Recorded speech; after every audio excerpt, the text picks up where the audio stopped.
We direct your attention to the man with the sleek leather briefcase. His name, Dr. Mallory Craig. Thanks, bud. Occupation, psychologist, newly employed by the Crestridge Sanitarium. For the last 2 weeks, he has been visualizing his first day, looking forward to it with eager anticipation.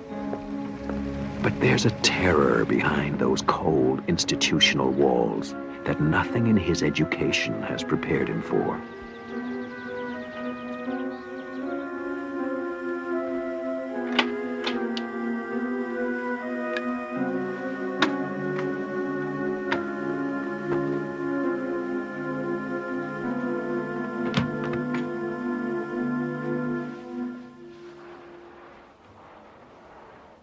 Dr. Craig?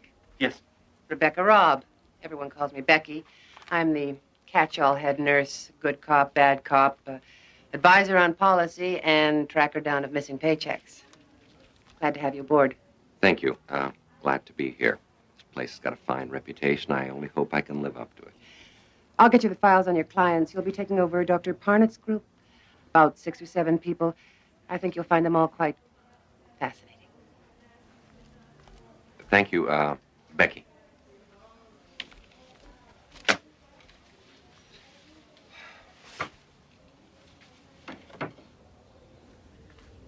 Becky, can I see you a second? Sure. What can you tell me about this patient? Name of Sharon Miles. It says here she committed herself. That's correct. Although Dr. Parnett thought there might also have been some family pressure to check in. It also says she refused to leave the house, was constantly rearranging furniture in strange ways, and refused to sleep anywhere but in a plain white room. Still does. Since she's been here, she's repainted her room, I guess about half a dozen times by now. Anytime there's a spot or a crack. Dr. Parnett said to let her do it. It might be good therapy for her. She dresses only in solid colors and refuses to leave her room except for meals and counseling sessions. And then only with difficulty. I've never heard of anything like this before. What's her attitude? Frightened. Doctor, in my 10 years as a nurse, I've never seen anyone so completely, utterly terrified. Of what? I don't know. Even Dr. Parnett couldn't find out that one. Good night, Doctor.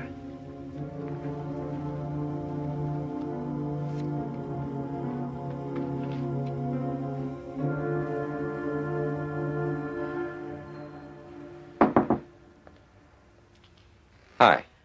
I know it's a little bit after office hours, but I thought I'd pop by and say hello, if you don't mind.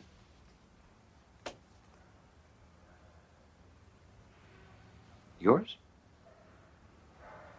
Nice work. I'm afraid arts and crafts are pretty much beyond me. Tried to make a bookcase once, ended up as a napkin holder.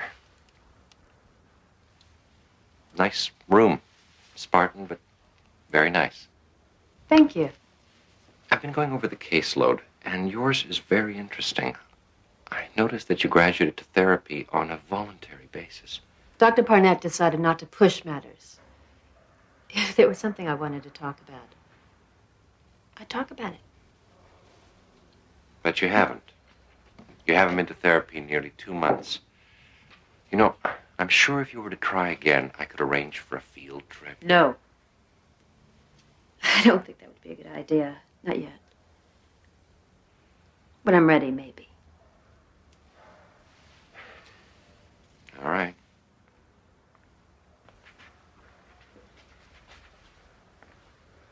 But if you should ever feel like talking, I think you know where to find me.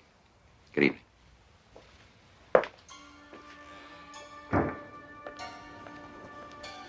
Ah, good. There you are. I've been looking all over for you. Before everyone went home for the night, I wanted to introduce you to the rest of the staff. Fine. That'll be all right. Get it away from me! Get it away from me! Get it away from me! I told her we don't have any other heavy blankets. It's getting colder and she's I gonna don't need... care! Get it away! I don't want patterns! Look, just go and get 2 or 3 light ones. That should be all right, don't you think? As long as they're plain. One color, no patterns. No patterns. I promise.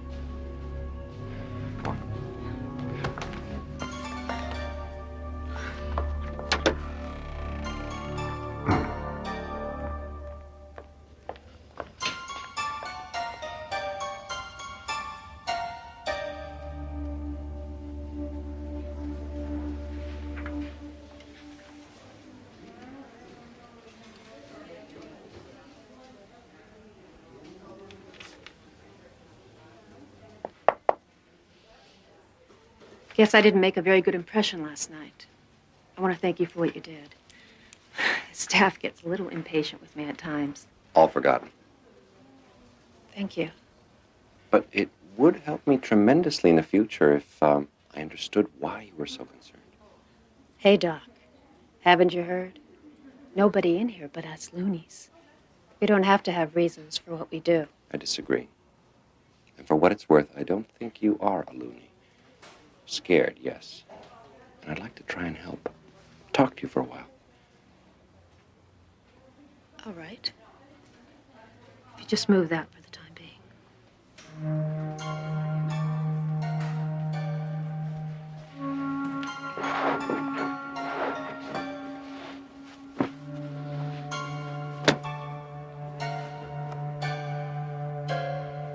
After I finished college, I met Jeff. And we got married about a year later. And we had a boy, Bobby. He's 7 years old now. And I don't hate my mother or my father, and I never wanted to sleep with my brother. And I wasn't frightened by a checkered sheet when I was a little girl. But you were frightened last night. I saw you. You were terrified by that blanket. No, not the blanket.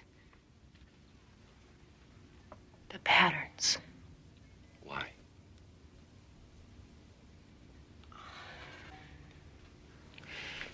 Don't you want to leave this place? I can't imagine you'd want to stay. Then why don't you tell me? You wouldn't believe me if I told you. Try me.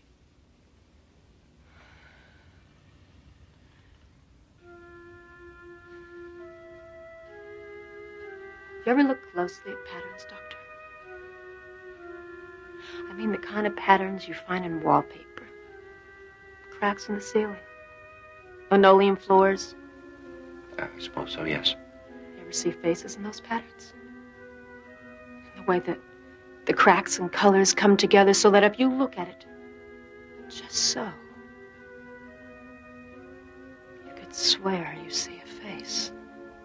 Of course. We had a linoleum floor when I was a kid.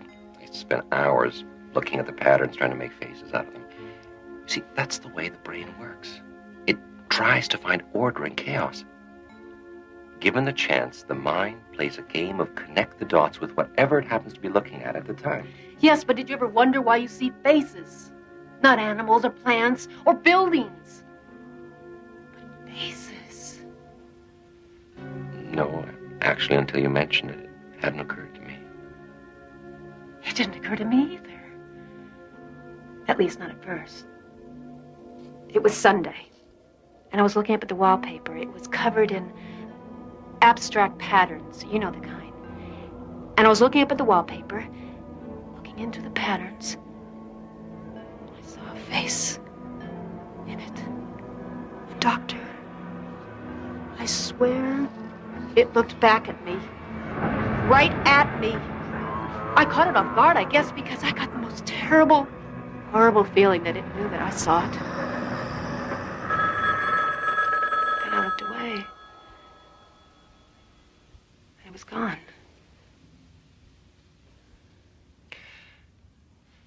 Perhaps you only thought the face was looking at you. No. No!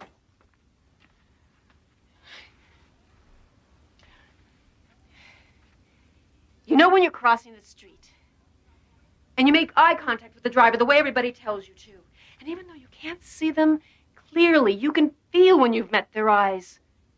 You know they're looking at you. Well, this face was looking at me, just like that. And why did it suddenly disappear? You said yourself that you looked away. At that moment, your mind rearranged the dots into a different pattern, one without a face. No, there was something there, Doctor. I saw it and it saw me. It's trying to kill me.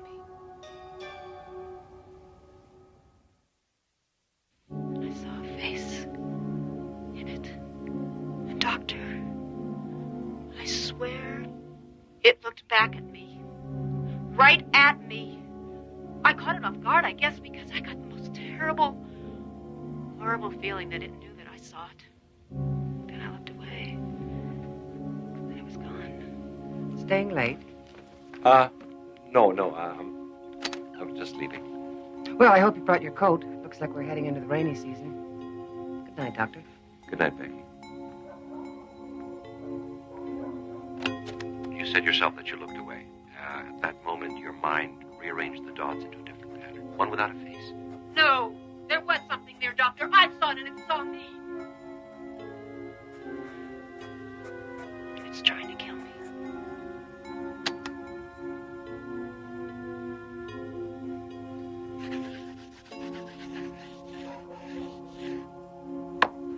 After I saw the first face, I started seeing more of them. They were watching me, peering out of the patterns of carpet, ceilings, wallpaper. I tried to paint over them, but they kept coming through. Faces in the pile of leaves next door. Faces in tree trunks, brick walls.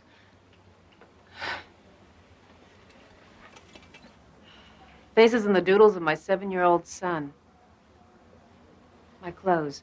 I had to stop wearing patterns. That's why I don't allow patterns in my room. That's how they come through. As long as they're out of range, I'm safe. Sometimes I get the feeling that I hear them talking, whispering about me, trying to decide what they're going to do about me. You keep saying they. Who are they? I don't know. Sometimes I get the feeling that they're looking in from someplace else, someplace parallel to this, that only intersects us at certain points. I get the feeling that they're old. Very, very old. What do you think they would do to you, finally, if they got you alone? I don't know. I try not to think about it. And I'm not going to give them the chance to find out. Did this have something to do with your decision to commit yourself? I'm awfully tired, Doctor. Can we pick this up? Will you tell me tomorrow what happened?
Don't resist us.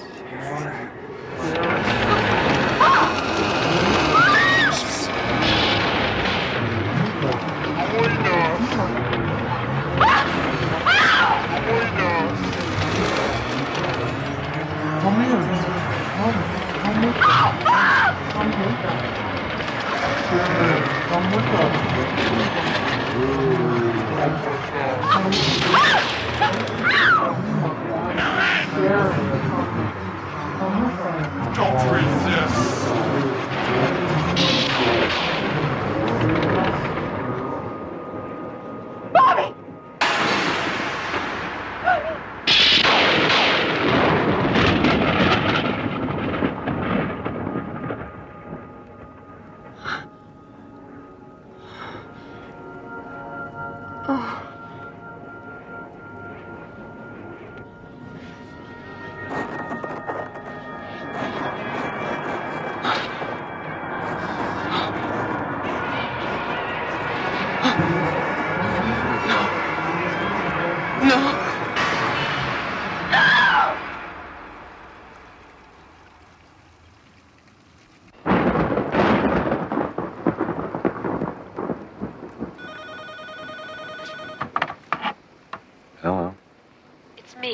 Sharon, I've changed my mind.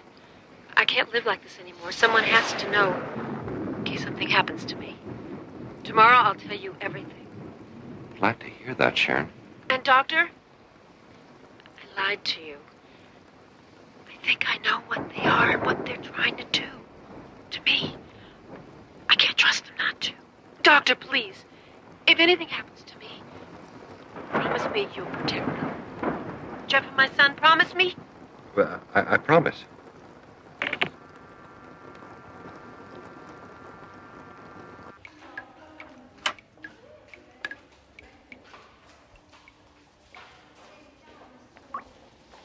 Good morning, Doctor.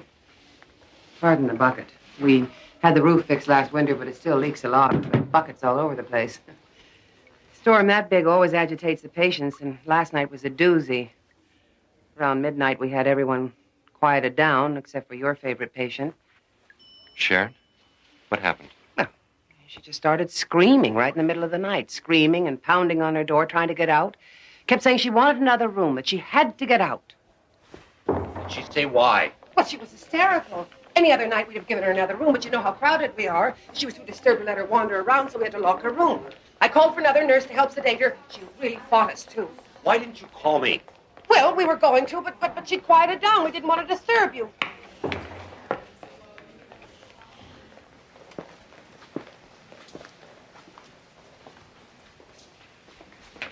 Good morning, Doctor. I hear you gave our nurses quite a night. Well, I was being silly, and I realize that now. Storms frighten me. Actually, thanks to you, I realize I've been silly about a lot of things. Such as? Such as being here, committing myself, abandoning my son and husband just because of some perfectly irrational fears. It's wrong. And I can see that now. I guess all I really needed was someone to talk to.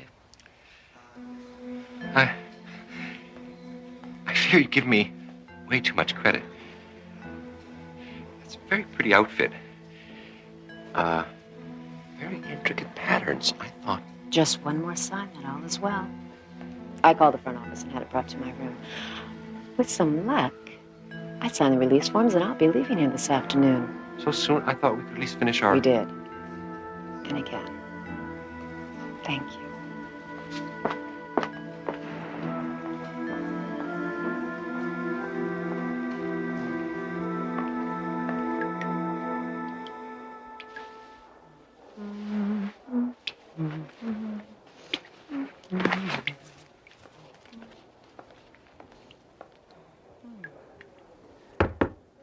Your cab's here.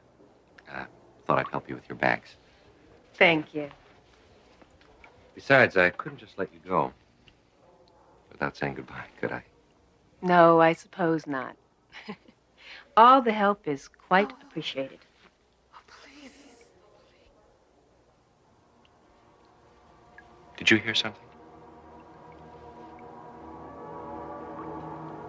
No. Must have been the wind.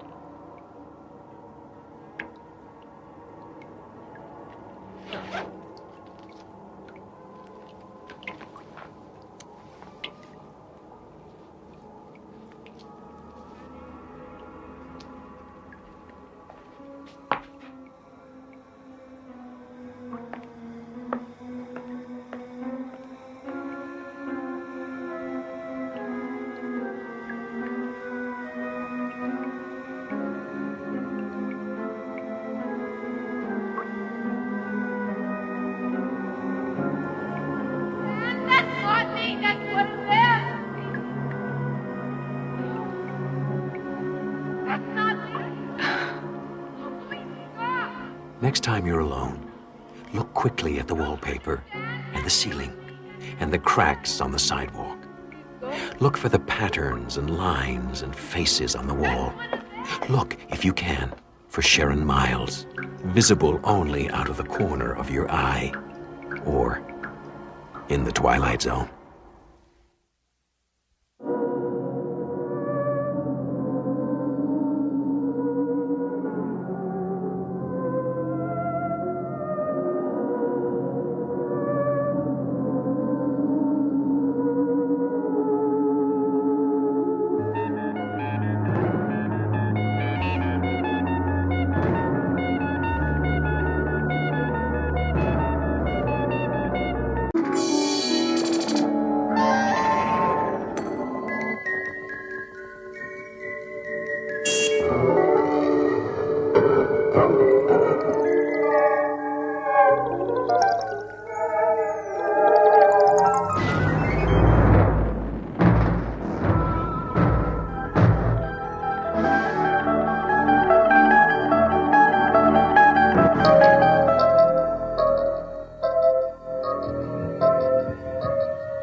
It's closing time.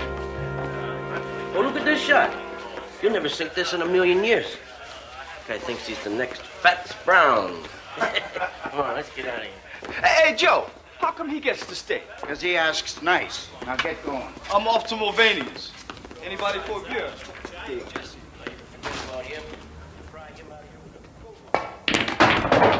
Do you see what I mean? You see what I mean? An impossible shot, but I made it. The right stuff, the right draw, perfect position. And what do I get? Fats Brown, Fats Brown. Well, I'm sick of it, Fats Brown. I'm the best pool cue on Randolph Street. Me, Jesse Cardiff, and everybody knows it. Fats was good. So he was good. But he's dead. Do you hear me? He's dead. He's been dead for 15 years, but every time I turn around, I hear about him. That was pretty good, Jesse, but Fats was better. Fats was the best, Jesse. Fats Brown is dead. If he was alive in this room, I could beat him. You'd see, I'd give anything to play him one game.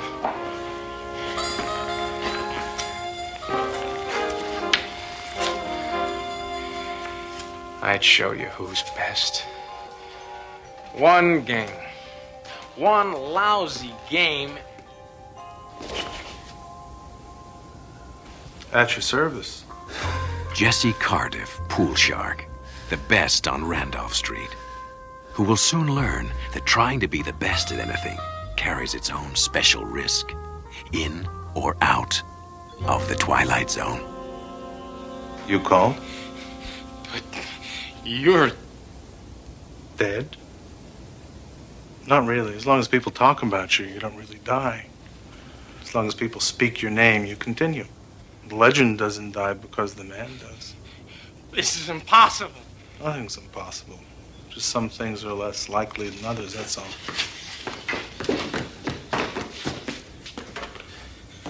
This isn't a rib. You're him.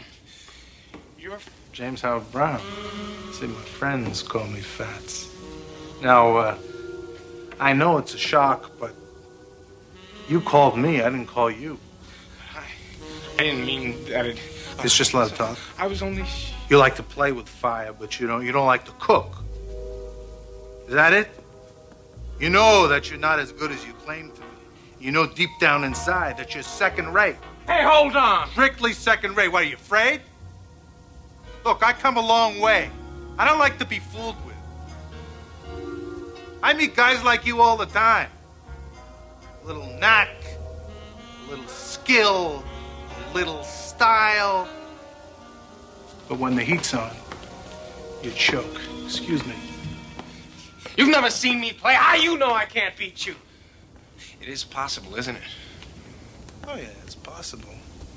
But you ain't gonna do it with your mouth. All right, fat boy, dead or alive. I'll tell you something. You may be some tin god, but I think you're just a big balloon waiting for somebody to put a needle in you. Well, I'm that somebody. And this is the needle. So you play me then? Rack 'em.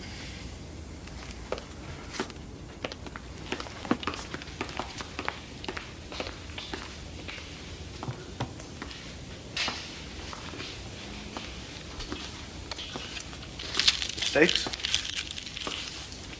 Steaks? Yeah, there's something to make the game a little more interesting. And you're all of it.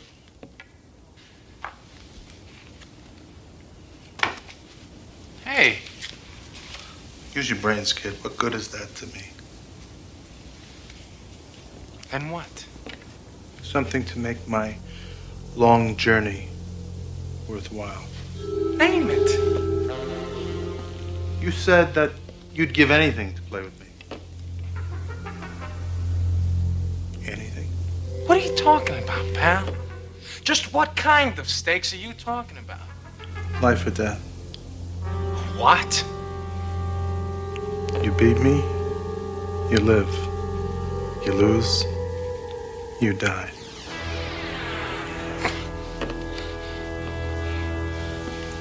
It's interesting. It's interesting to see how much faith you have in yourself.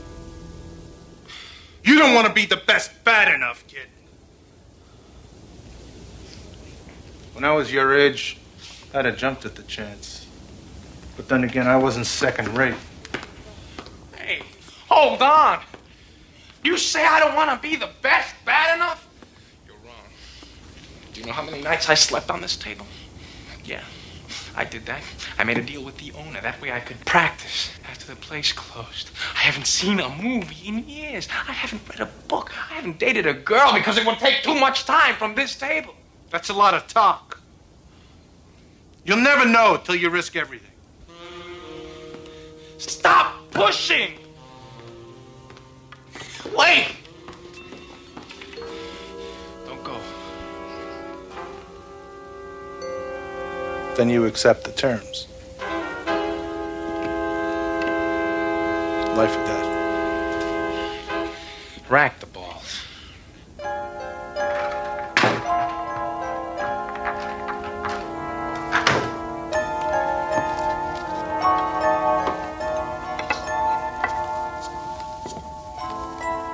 I had this specially made for me in St. Louis. Rock maple, ebony. Cost me $600. I've been making a living from it for about 25 years. What's the name of the game? 9-ball? 8-ball? Rotation. Get out of here. Nobody plays that. I do. What's mine? Not up to it? I'm up to it. I know the rules. 300 points.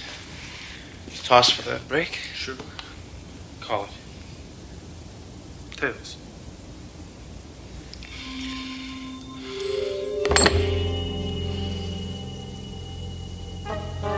Change your mind? You can, you know. Heads. My break.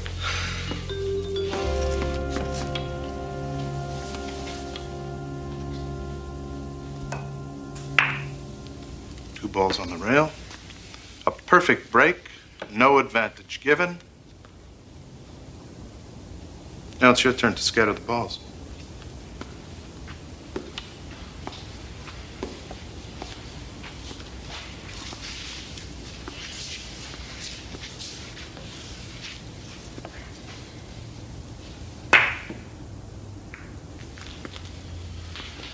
Do something with that?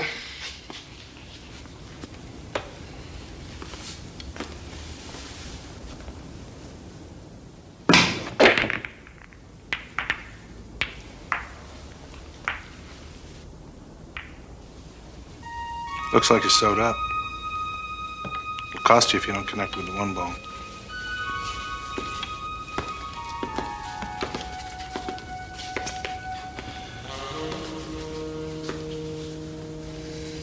Bank.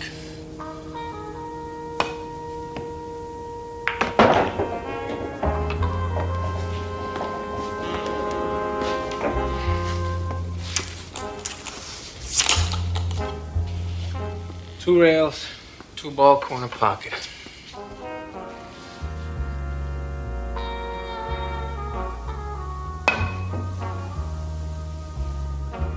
Did you see that, fat boy? Funny. No man can rise to the occasion when his life is at stake. 2-ball, 2 points. Not bad. It was great! You're like all the others. You keep trying to bring me down. When I was a kid, there were plenty of guys like you. Guys that were good at things. Like music, basketball, arithmetic. They'd do everything they could to make me feel this high. But you fooled them, didn't you? Right. I knew that somewhere there was something I could be good at. I had the eye for it.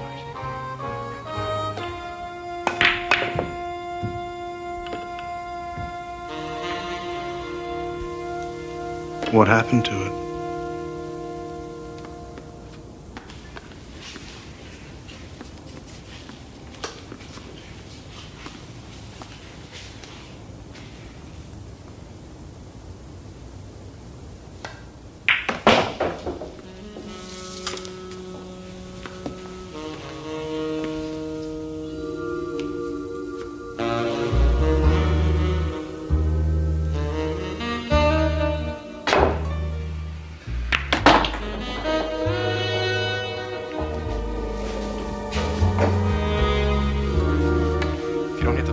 You scratch, and that'll cost you points.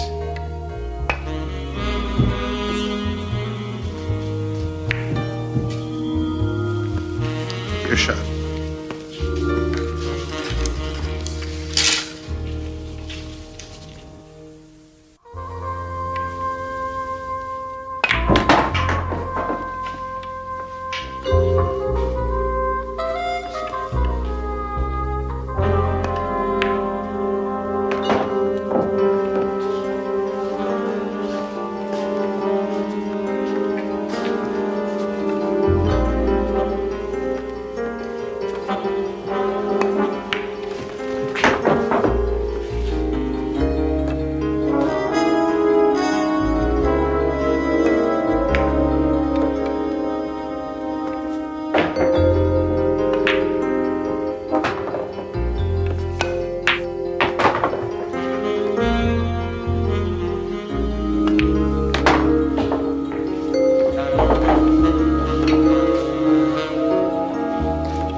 Points. You have 7. Game's young yet, my friend. Very young. Shoot.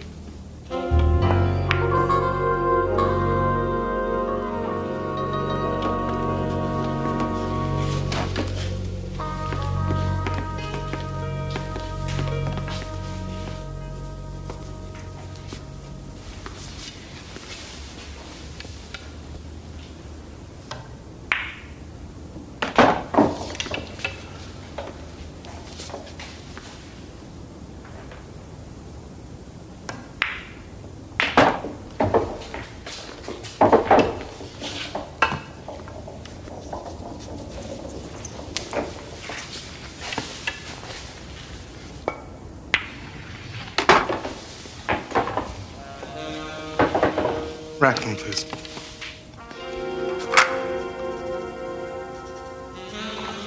$15 ball in that pocket, and a perfect break at the same time.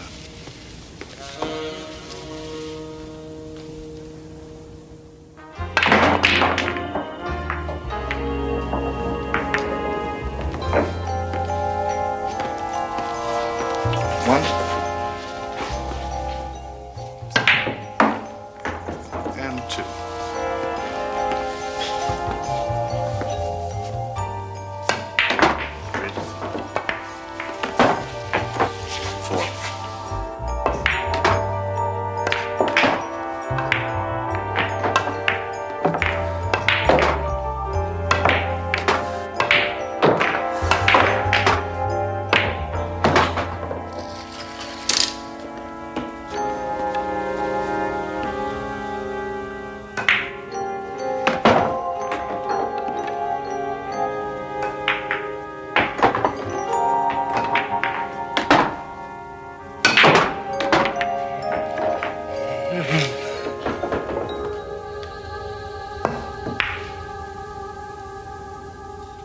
You need every ball on the table to win.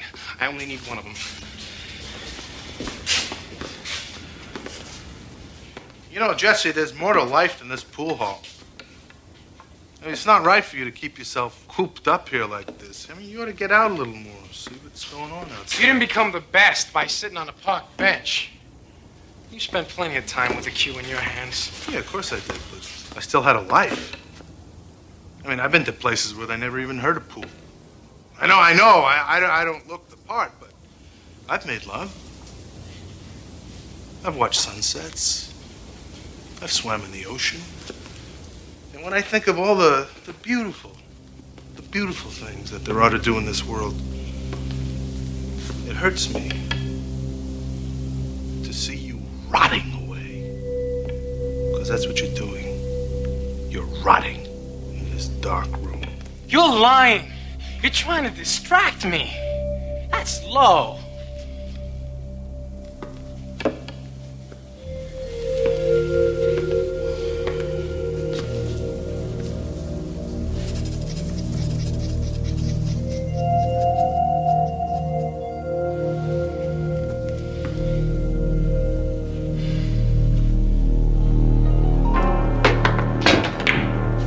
You did that on purpose. You made me miss. A little gamesmanship, a little fracture and you come apart. That's kid stuff. To break your concentration, you go wild.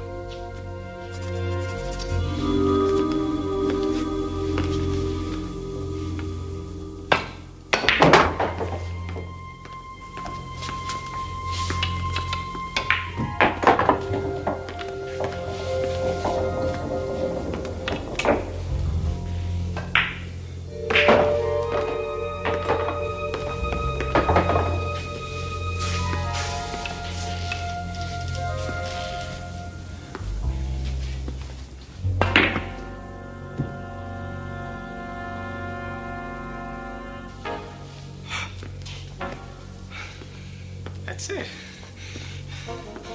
The game ball. All my life, I've waited for this moment. Sink it, and I beat you. I become the greatest.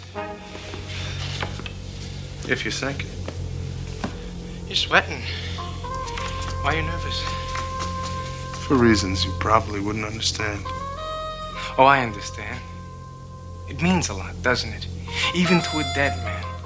To have your name up there as the unbeatable champion of all time. Well, it carries a certain satisfaction, yes. I'll give you a shot at my crown, Jesse. But only if you're willing to stake your life on the game. Couldn't be just a friendly game, could it? Well, I take him as I get him. It's not just a friendly game to you. It's a life or death thing. So I acted accordingly. You see, the champions and the legends serve a purpose. They're an incentive. They're a challenge. I don't need no challenge. Everybody needs a challenge. The great musicians, they're better. They're better because of Bach. They're better because of Beethoven, Mozart. See, I'm just a pool player. But I'm the best. You were the best.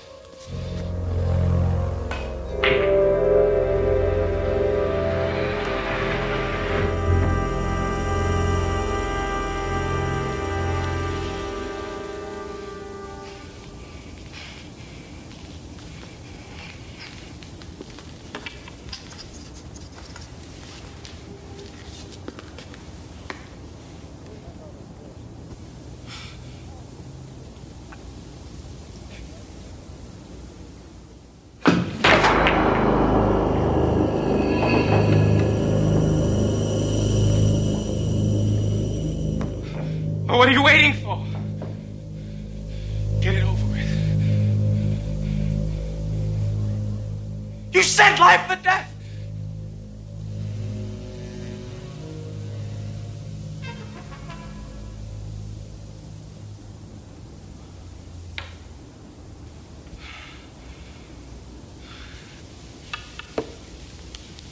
No, you really didn't expect me to kill you, now, did you? You said if I'd won, I'd live. If I'd lost, I'd die. And you will. As all second-raters die. You'll be buried and forgotten without me touching you. See, if you'd have beaten me, if you'd have beaten me, you would have lived forever. You tricked me. No. No, you just have to be tested under pressure, that's all. Any man can be a marksman if the target doesn't shoot back.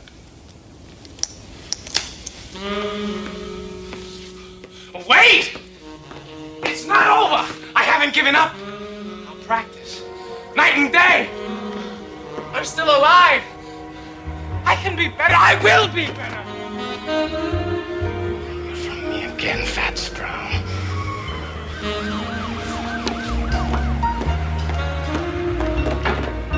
Lives of great men all remind us we can make our lives sublime. And departing, leave behind us footprints on the sands of time, on the earth as we know it, and in the Twilight Zone.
Alex. General? Ranks later, all right?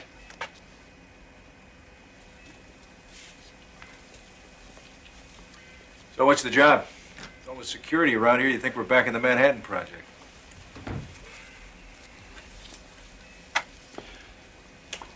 2 months ago, this was a research lab. Government contract, particle physics, that sort of thing. Nothing unusual. Then something happened. The research team was running a new experiment on wormholes, theoretical subspace corridors like black holes, go anywhere in the galaxy in a second. Things got out of hand. When they cleared away the rubble, they found what's on the other side of that wall. Here. Better put these on.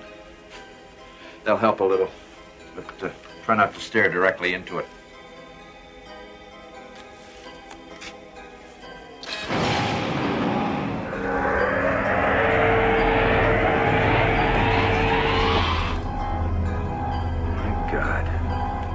When they found it, we brought in scientists from all over the place. Cornell, NASA, JPL.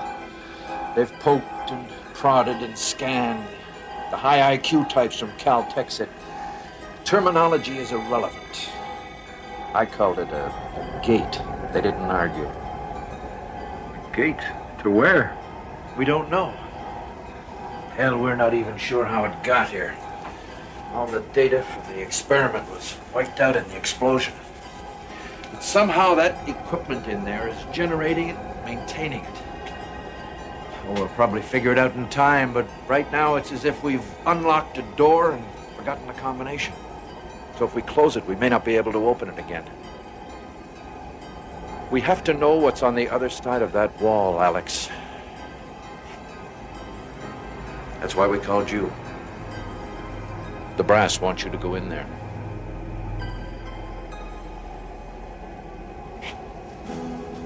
Alexander McAndrews, former test pilot, with a paper trail of commendations and a closet full of broken records. A man for whom the unknown is to be faced, not feared, conquered, not surrendered to. Alexander McAndrews, who is about to face yet another unknown. But this one is unlike all the others, for this one burns at the very heart of the Twilight Zone.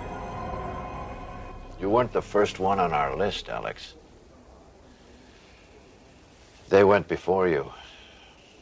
Second Lieutenant Emilio Perez, Sergeants Evelyn Marks, Len Sinclair, and a captain, Henry Kincaid.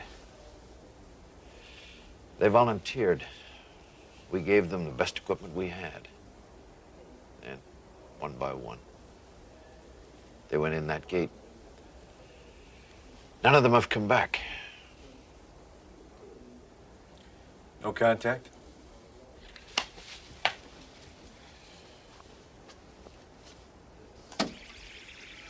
I'm through. It became gone. There's something here. Can you see it? Can.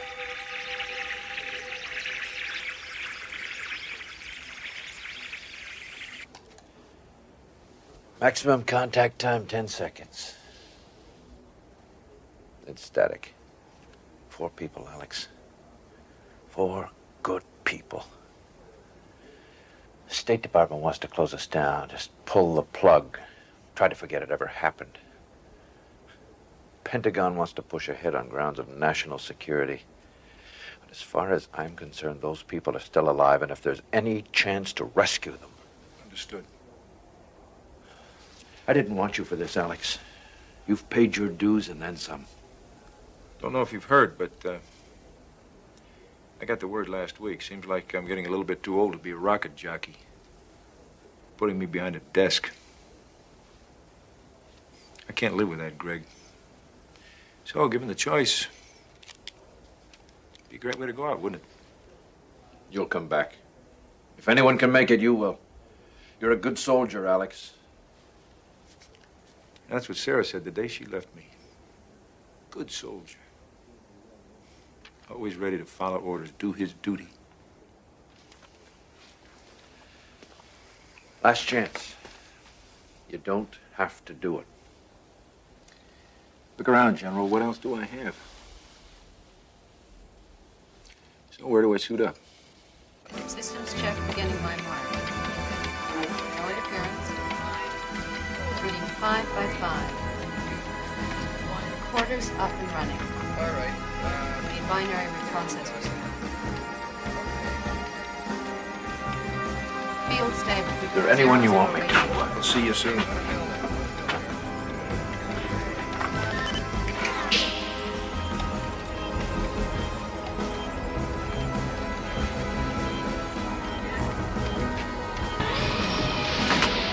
Goggles on.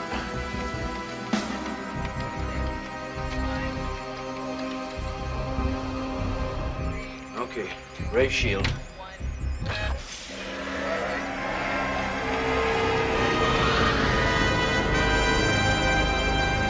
All right, Alex, we're cleared to proceed. Now remember, no heroics, strictly threat analysis. Just go in, take a fast look around, then get out of there. You copy? Affirmative, General. Entering the gate.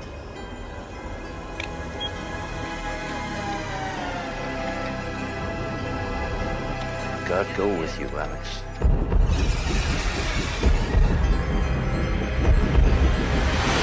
You're a white light. I have a sensor. Very, very fast.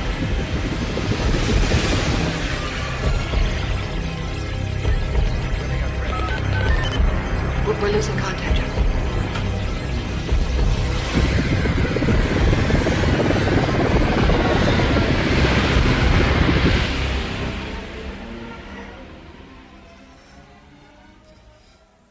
ComCon. This is McAndrews. Do you read? ComCon. I repeat, this is McAndrews. Do you copy, ComCon?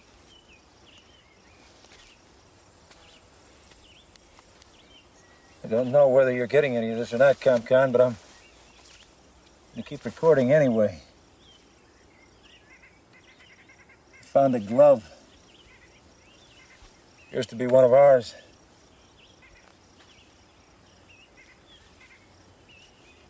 Atmosphere and environment seems similar to ours.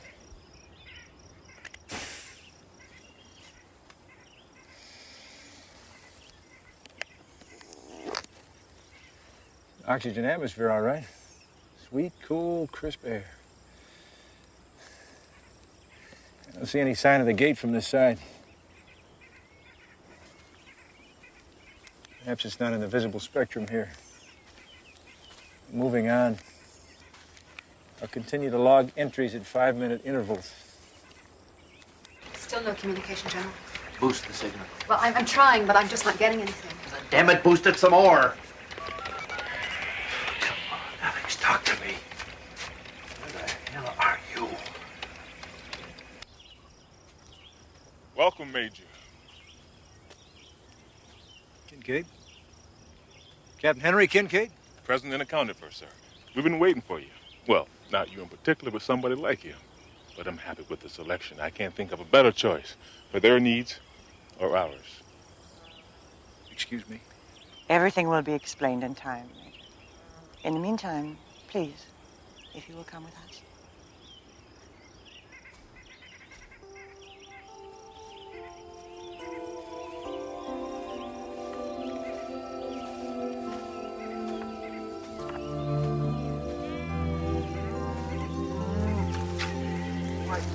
What is this place? Call it heaven.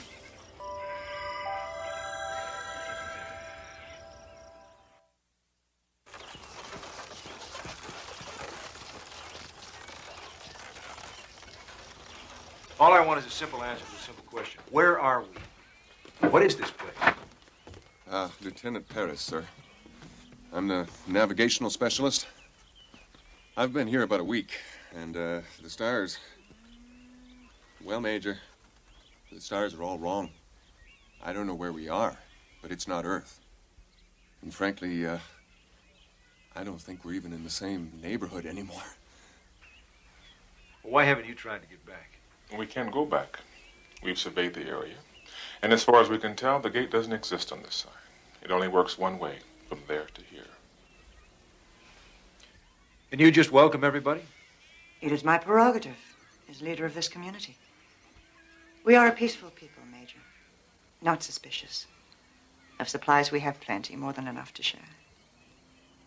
If this has become an unintentional prison for you, please be assured we'll exert every effort to make it a pleasant one. There is much we have to offer. They've told me about the world you come from. A place of such hate. Here we have no possessions to steal, no religion save one, the sanctity of life.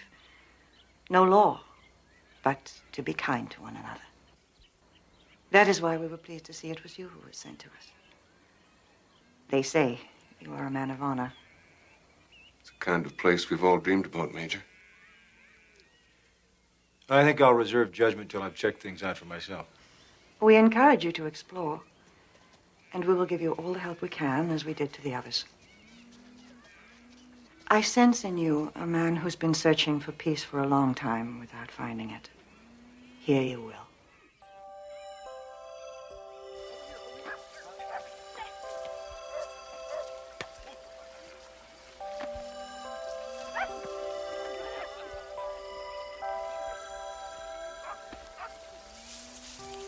You do not play, Major? Too old, I guess. That will change. I'm not quite as old as you think. Have you had any luck trying to find the way back? None, you were right. Dawn to dusk, we searched every square inch of the area I came through. Nothing. It's a funny thing, though. The more time I spend here, the less I begin to worry about it.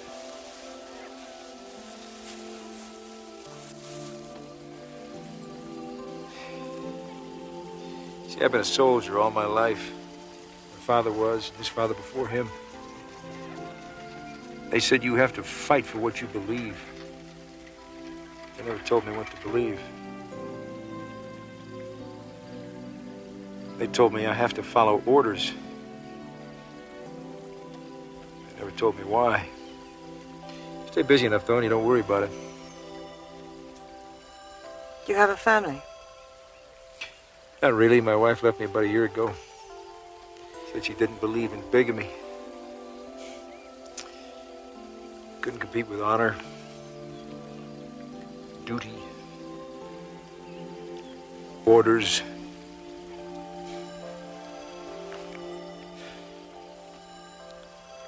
I'm glad you're here, Alex. I'm very glad.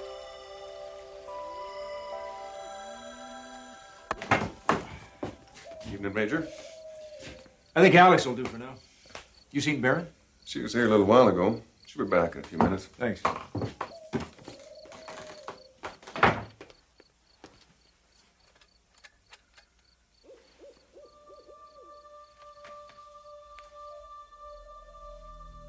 It is now 3 days, 12 hours since Alexander McAndrews went through the gate.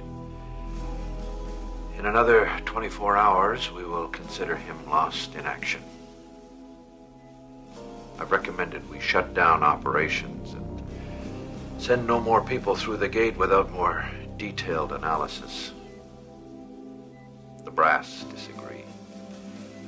We lose more in training operations, they told me. They've already picked their next volunteer.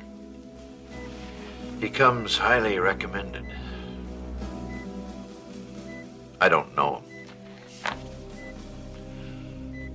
Thank God for small favors.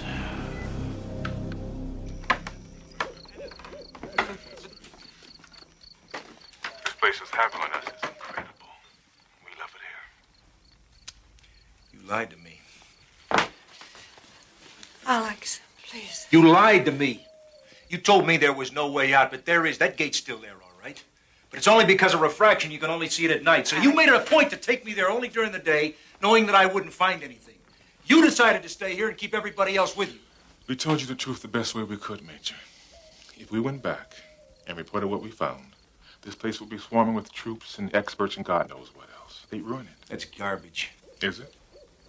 You know how the military thinks. What do you think would happen if they got a hold of it? You could leave out some of the facts.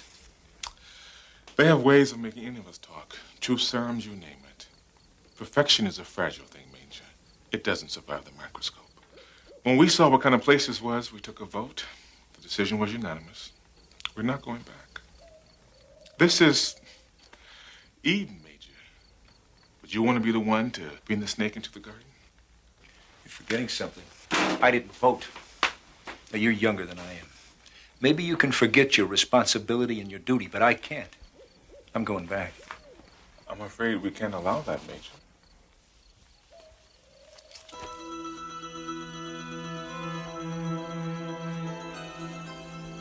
See how easy it is? The first solution of the angry man. How many other guns you want to turn loose here? I don't want to hurt you, Kincaid. But I'm ordering you to get out of the way. Then you'll have to kill me, Alex.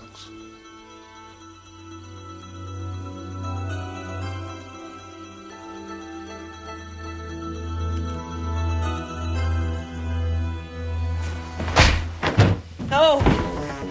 Alex!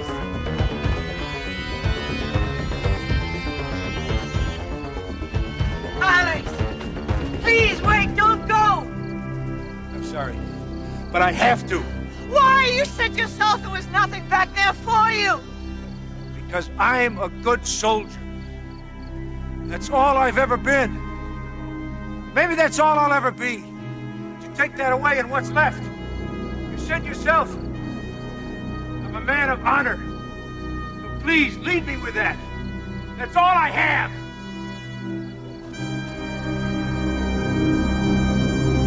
So you're convinced they're a totally agrarian society? Judging from everything I saw, yes. Any potential threat to security? Nil. Thank you, Major.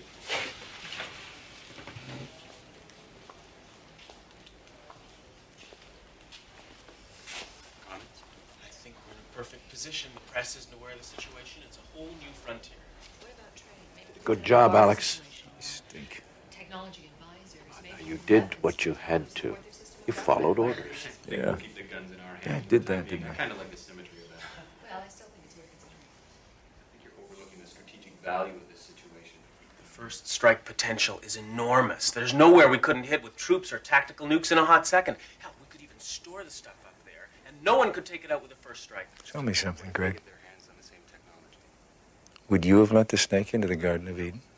Fortunately for me, that wasn't a decision I had to make. Why we have to go in now, so that we can call the shots. I mean, the Pentagon is dying for an opportunity like this, and we must prevent any kind of leaks whatsoever, or the whole thing is shot. What if we can open up more gates between their world and our Earth? We can use it as a transfer point for troops and material. Clandestine and preemptive actions could be achieved without detection. Alex! Alex, stop! What the hell are you doing? What are you doing? Hey, tell the brass that perfection is a fragile thing. Tell them I did my job. And tell them I retire. Stop! Move that! What's going on?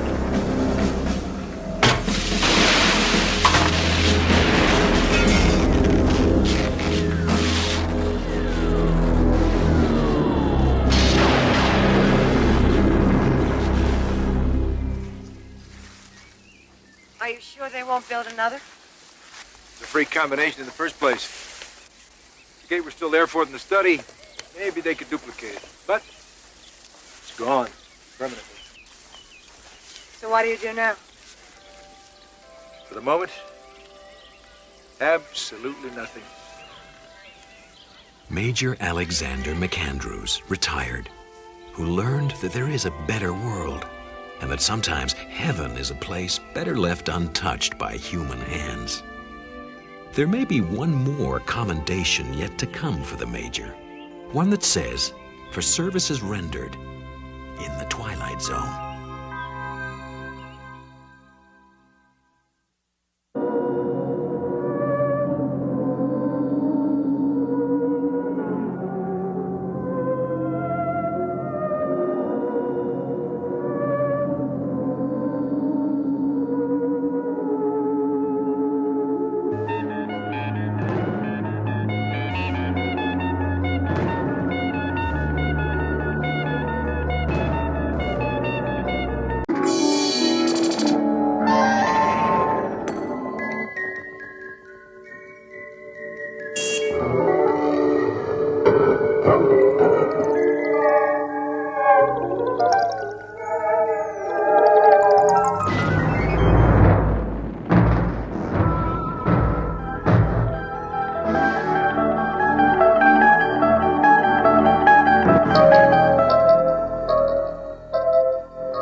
Current guest in room 2426, Martin Decker, theoretical biochemist. Checked in for observation a week ago. It seems he was displaying antisocial behavior, wrong thinking, and other intellectual crimes against the state. Diagnosis: schizophrenia, curable only by intense therapy sessions, followed by a full confession and disclosure of the facts. Once cured, Martin will be released. Or buried.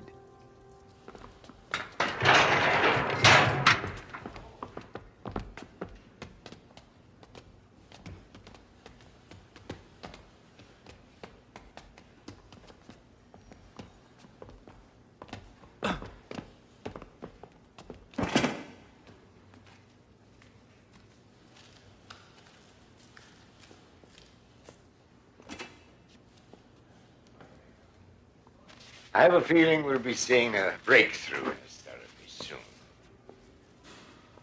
How are you feeling? It's none of your damn business. Yeah, let's have a look. He is not fit to be released as yet. He needs another treatment. Or two.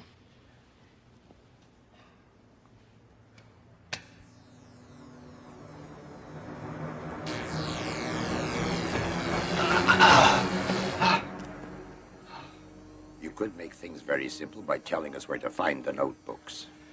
Notebooks? What notebooks? Oh, dear. We're going to have to start all over again.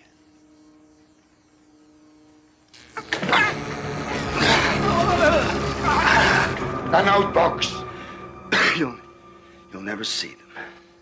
You're willing to suffer for a few sheets of paper, a few chicken scratches in ink. What is it anyway? It's only a new way to kill grasshoppers. You make a little modification here, a little adjustment there, and then you can annihilate millions of human beings. Then why did you do the research if you never intended to use it?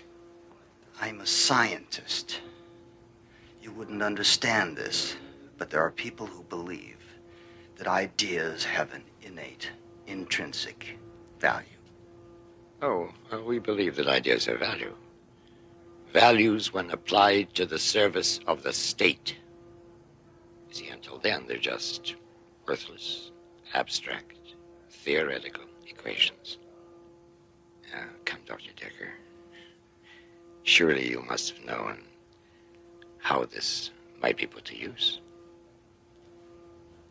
I was blinded by the research grants and the awards and my pride in my work. I thought of the bacteria as a way to wage war on famine and hunger. But then I realized, in your hands, it would be just to wage war. And you don't have a right to knowledge like that. That's where you're wrong, Dr. Decker. We have a right to all knowledge. Why don't you just write down the processes? It'll save us all a lot of trouble, and you a lot of pain. I couldn't do it if I wanted to. The process took years. Just tell us where you've hidden the books. I see this is going to be a useless discussion any further.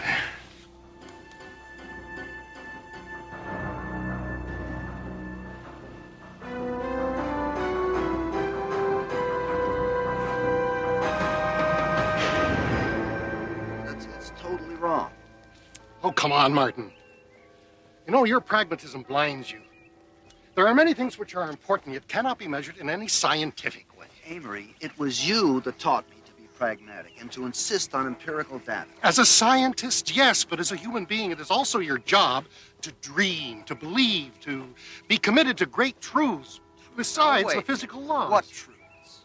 That knowledge is power, that there is inherent value in a human life, and that great thoughts do not come from a mind in shackles. But what about Gandhi? He did his best thinking in prison. Only his body was imprisoned. His mind was free.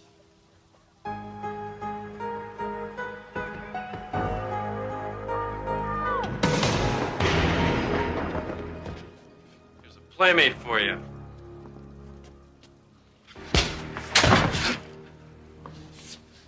They're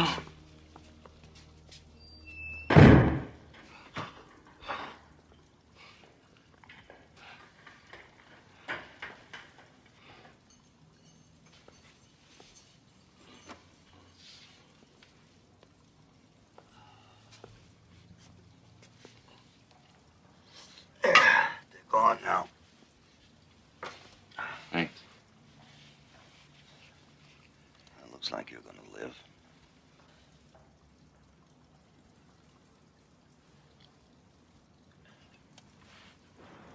Can I have some more?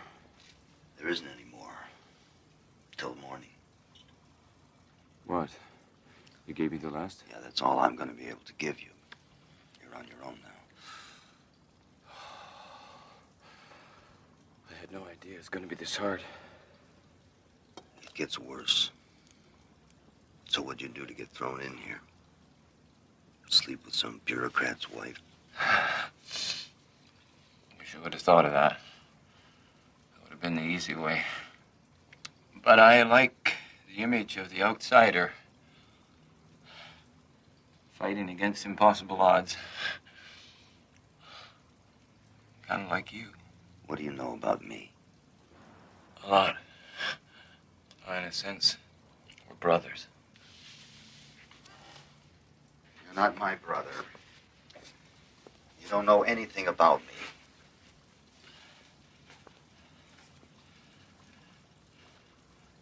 I know enough. Oh, really? I know about the notebooks.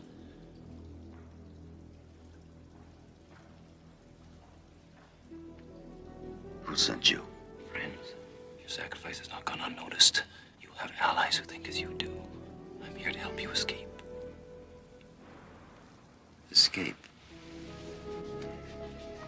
You're a fool.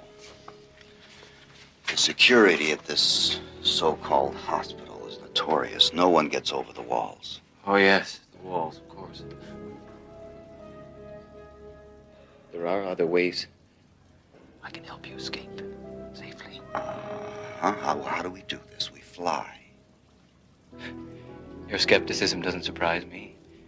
And you will find it hard to believe that I've been trained to use my mind in a different way than you. I can go anywhere I want to.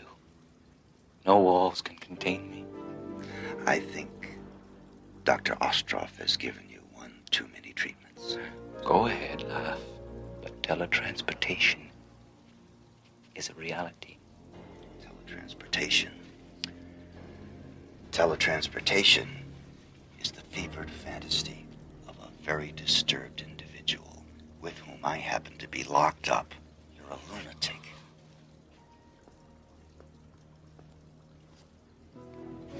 It does sound ridiculous, doesn't it? Yes, that sums it up very well. Is it so ridiculous to think that men can transport themselves with the powers of their minds when they already use a simple beam of light to carve holes in granite and knock satellites from the sky? Shining a beam of light from here to there is very different from teletransporting matter. Is it?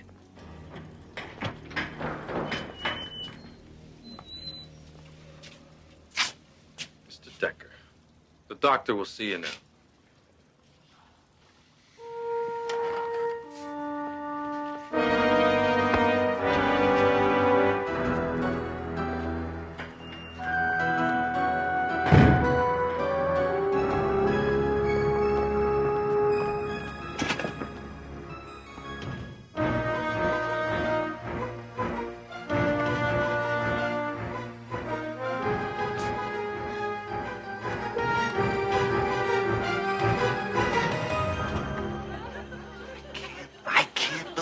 We're here. See how simple it is?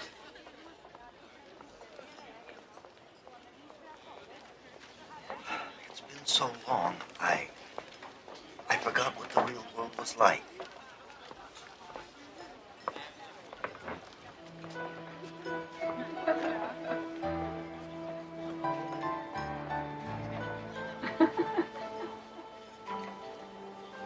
And all you had to do was believe.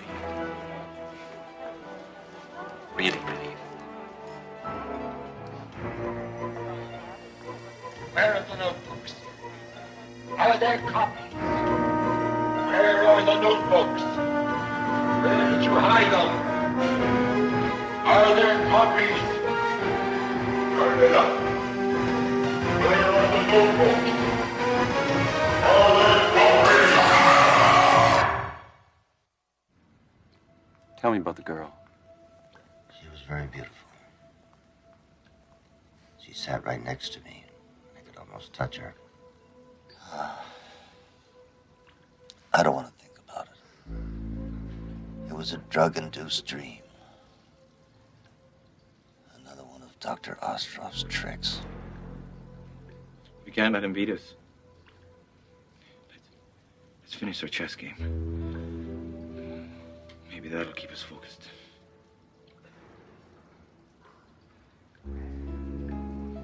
Bishop to queen 4. Bishop takes pawn. Bishop takes pawn, your move. A rook to king 7. Check. Right. Good move. Let's see. King to knight. To knight.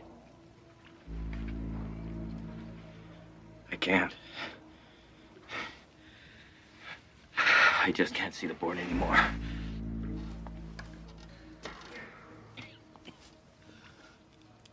I want to help you, friend. But I'm not sure I can hold out much longer.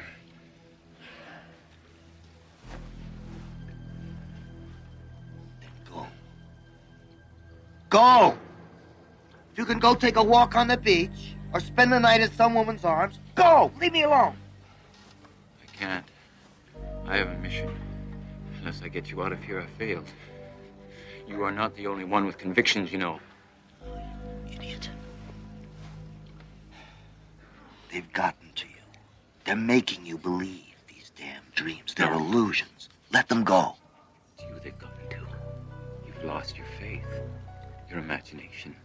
I can get us out of here. Look, we can be free. Just answer me this.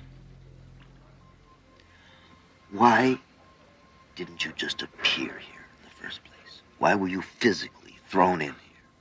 For them. For the people who run this place. I knew you'd be hard to convince. I knew I'd have to spend time here. But Martin, I can't do it alone. To get you out of here, I need your cooperation, faith, your belief. Just leave me alone. I don't want to share in your insanity.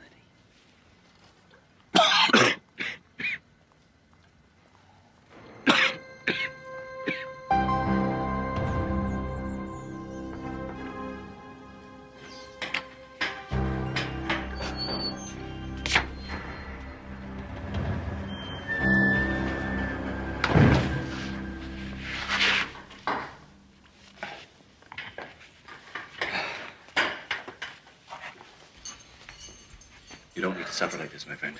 Oh, stop. Just listen. All it takes is belief. All right.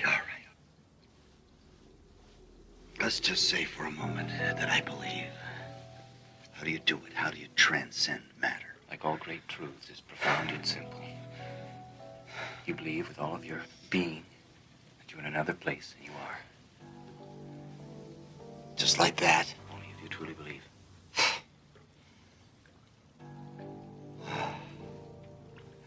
What does it feel like? It's kind of hard to describe.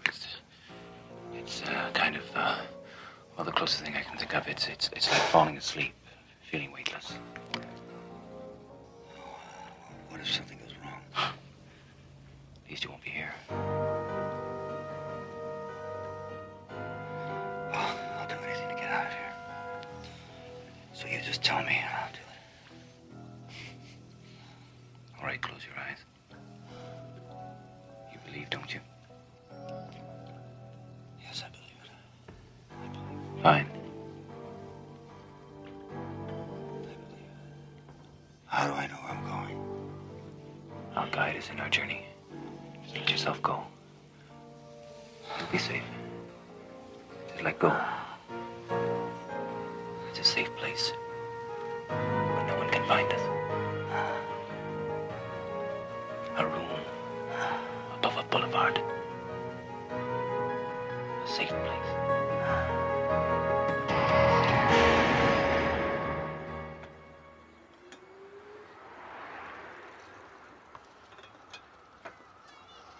tea?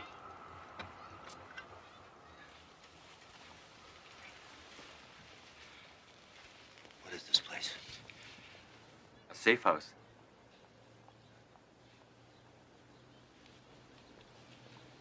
Please, you mustn't do that. We can't run the risk of your being seen from the street. There are more lives at stake than just yours. Come sit down. I'll have a cup of tea. First time's always a little disorienting.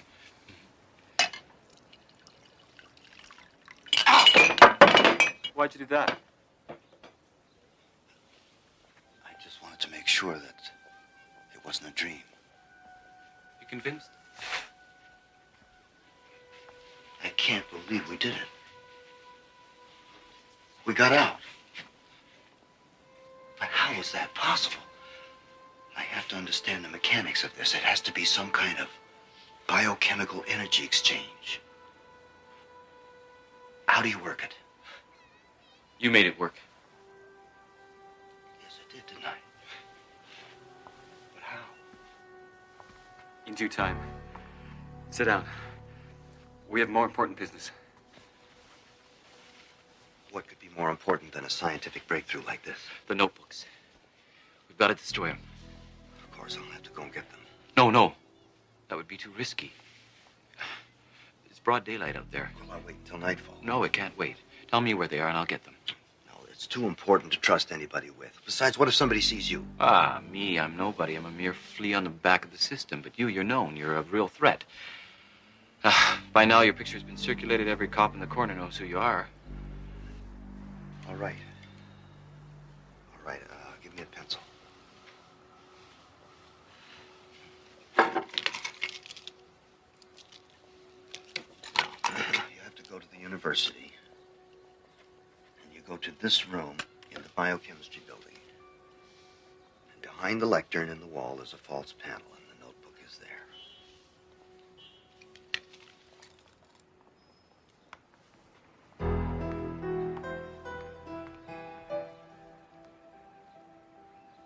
I won't let you down.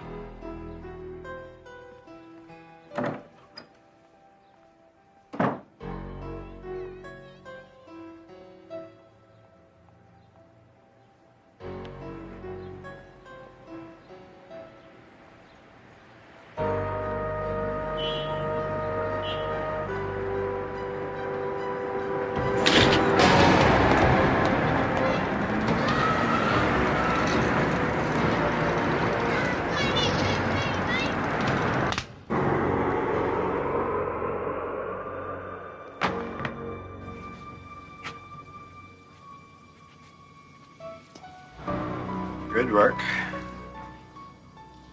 It was hardly a challenge. These idealists are always such dreamers.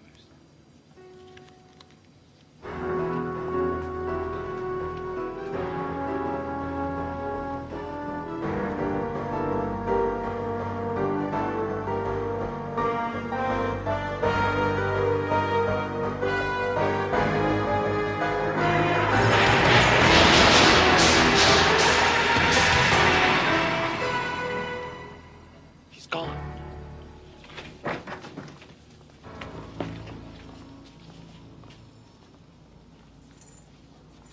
There's no sight of him. Close all the exits. You understand that if he's not found, you will be held fully responsible. But it was just a trick. He couldn't have actually done it.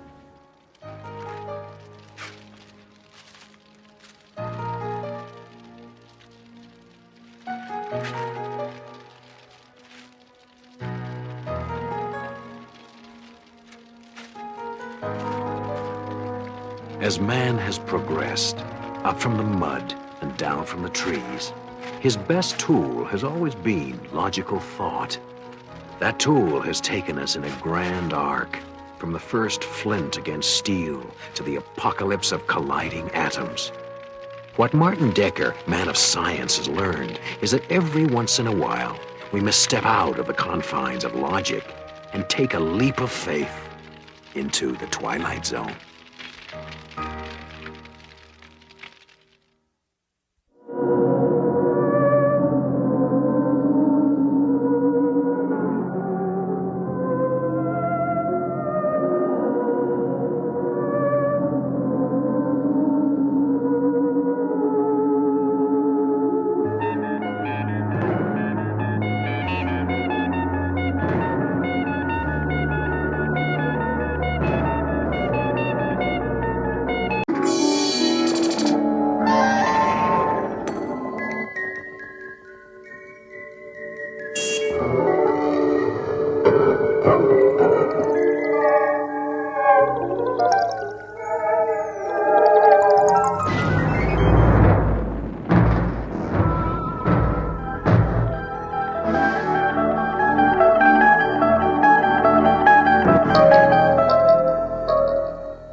Yes, hello, Mr. Foster.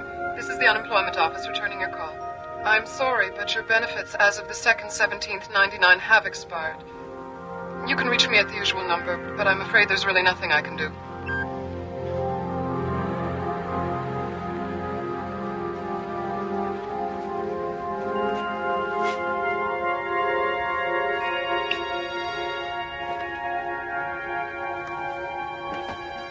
The year is 1999. Within the box, evidence that some things do not change with the passage of time. Its contents, the collected debris of a shattered life, now valuable only for the dimes and nickels they can solicit from a third party. A familiar process, and a familiar long walk that is about to lead into the unfamiliar terrain of the Twilight Zone.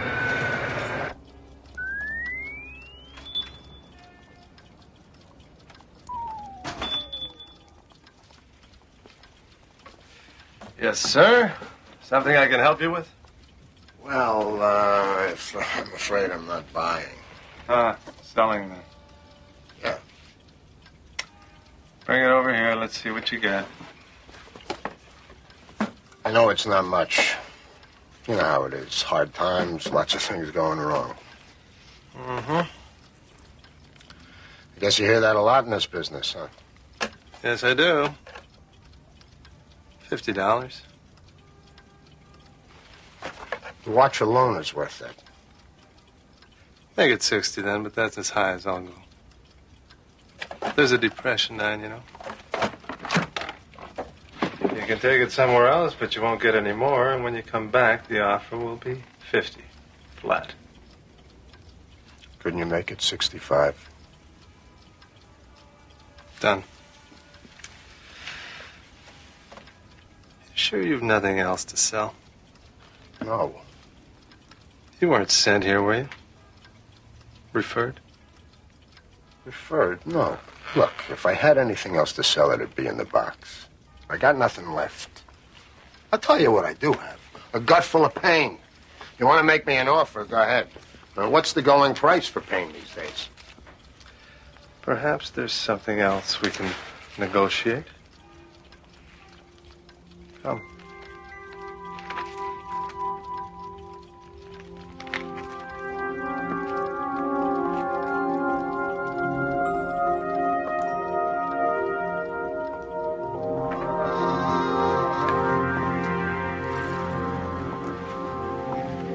You're familiar, I trust, with memory dipping? Only what I read in the papers. Seems to be the big trend these days, renting people's memories. Yes, it's become quite popular among those able to afford it.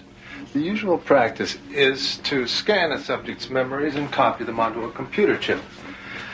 You can take a skier, copy his memory of his best race, and by plugging into that, you can experience what he felt. His feelings, his thoughts, the way the snow felt under his skis, the roar of the crowd at the finish line. A fascinating concept, is it not, Mr. Foster? Mr. Foster. Unfortunately, copied memories are not as vivid as some might like. It's like seeing a video that's been dubbed too many times. The color is washed out. The experience less than 100% real. So, a market has developed for connoisseurs looking to sample a far more intense experience. For that, they require not dubbing, but direct transference. We go in electronically and slice away memories. A minute, an hour, a year. We can remove these memories and store them for use by others. And the experience is quite painless, of course. And illegal. Eminently. And the wonder of it all is the product is not a distortion of reality. It is reality distilled. For those who buy, the risk is quite worthwhile. As for those who sell, the rewards are quite reasonable. How much would I get? Depends on what we can find. I've never really done anything special. Unnecessary. Look at the soap operas, Mr. Foster. No alien invasions, no vast sagas. But they know the value of voyeurism. And so do I.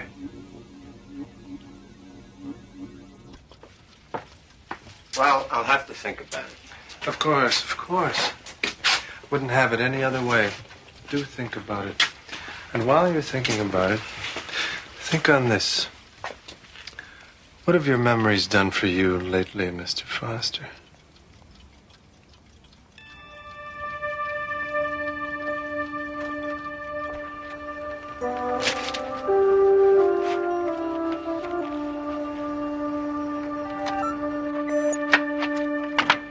Third reminder, Foster.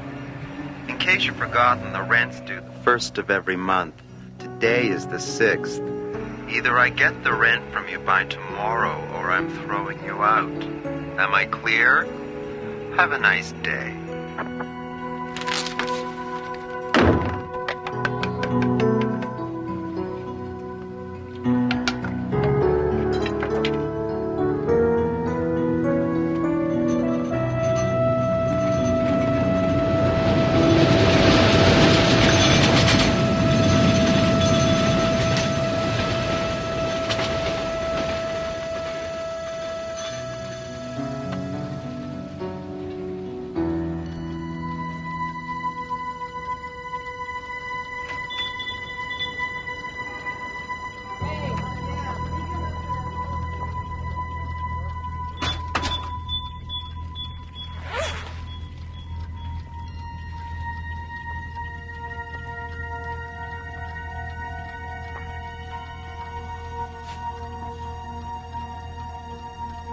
It's not fair, you know.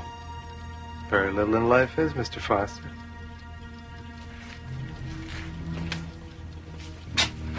I've just had a very good offer from a fellow who collects high school graduations. It gives me great pleasure in presenting this next student not only with his diploma, but also with this watch in recognition of his leading the fundraising for the new gymnasium. Congratulations, Simon Foster. Mr. Foster? Mr. Foster? Mr. Foster?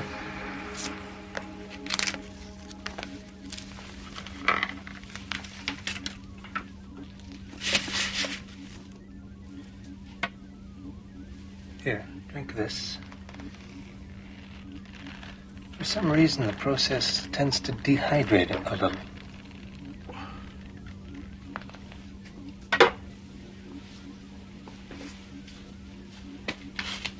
A perfect transfer. How do you feel? I don't feel any different. Of course not.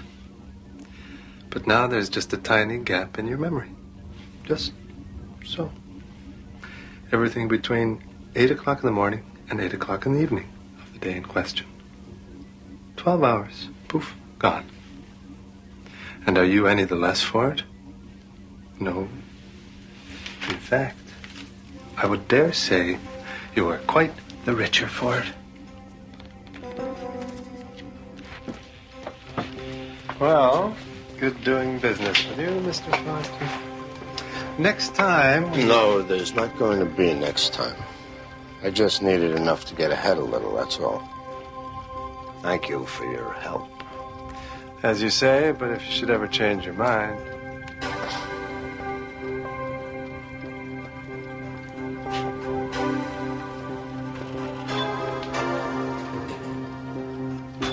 Be seeing you, Mr. Foster.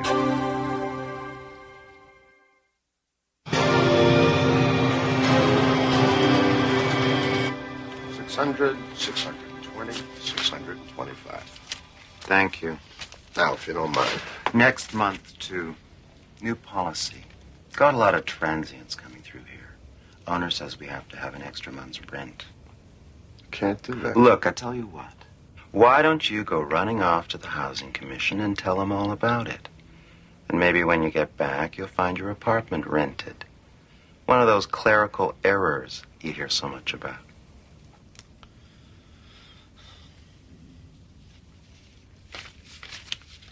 I'm sorry, Mr. Foster, but there are no openings in your area. When a vacancy opens up in your field, you will be notified at that time. Goodbye.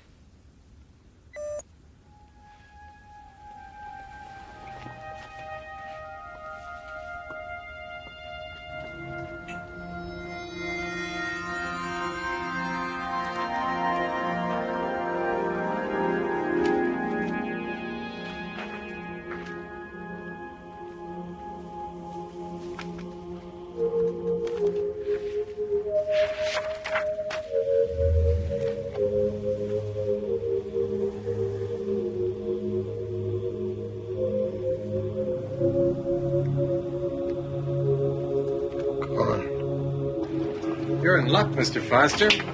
I just got a call from someone interested in buying birthdays.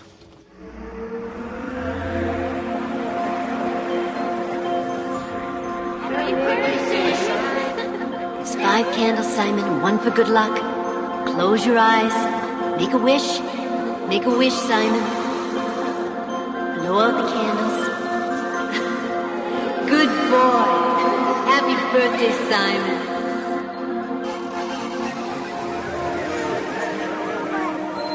Darling, look at Simon. He's taking his first step. Look! That's my boy.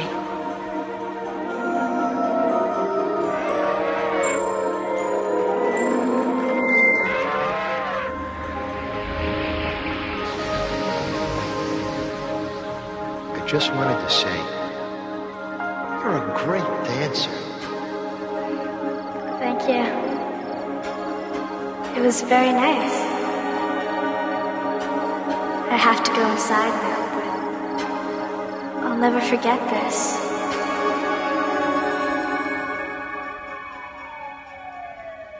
Punctual, Mr. Foster. Very good. We have a job in the repair field which your record indicates you're perfect for. We just have to ask you a few questions. Strictly formality, you understand. What high school did you graduate? Cliffordville High in Madison. With 2 years of junior college. What was your major? I think it was... Your resume lists engineering. That's it. If you could just give me a minute, I think that I have some records around here somewhere. I'm sorry, but we are pressed for time, Mr. Foster. If you're not ready for this interview, you should have... No, I'm ready. Sorry. Go on. Please describe your training in that field during your college experience. Well,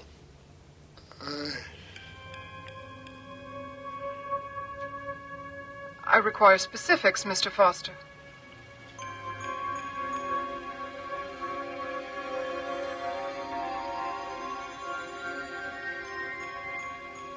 I'm sorry, Mr. Foster, but if you're not going to cooperate... Wait, please. It's difficult sometimes. It's difficult for us all, Mr. Foster. The unemployment rate is 32% as of this Monday, and there are many applicants who are looking for this job. Wait, please. If you just give me a chance. Please resubmit your application to Central Processing. Good day, Mr. Foster. You can't do this to me! Come back here! Come back, damn you!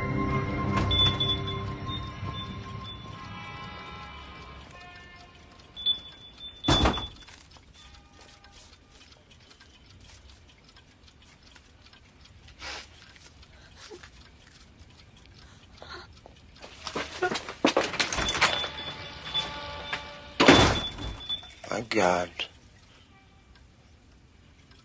How many? How many others?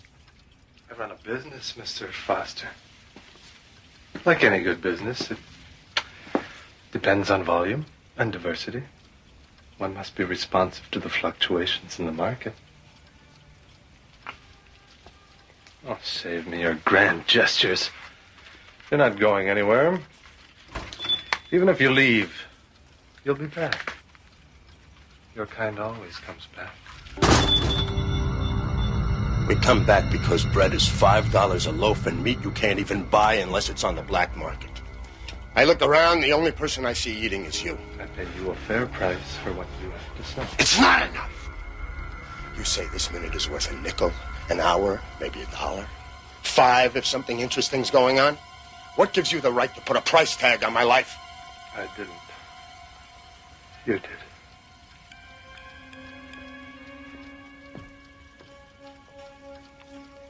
Yeah.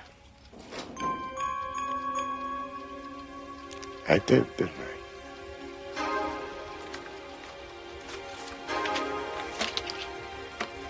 So what'll it be today, Mr. Quint? Trip to the zoo? Ride on a roller coaster? Why don't you take my first marriage? Save us both some grief. Not interested? I'm only buying one thing today.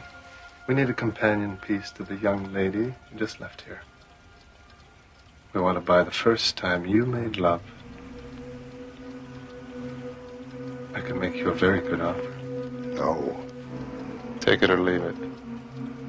That's all I'm buying at the moment. Walk away, and who knows if I'll be buying anything else.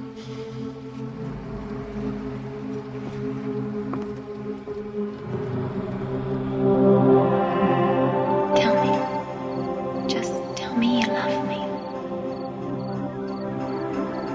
It's not silly. Just tell me you love me. Always. Forever and ever.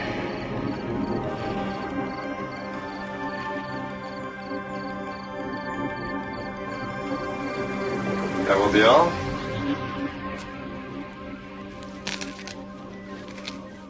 I said that will be all, Mr. Foster. It's over. You can go now. Your payment is on the counter.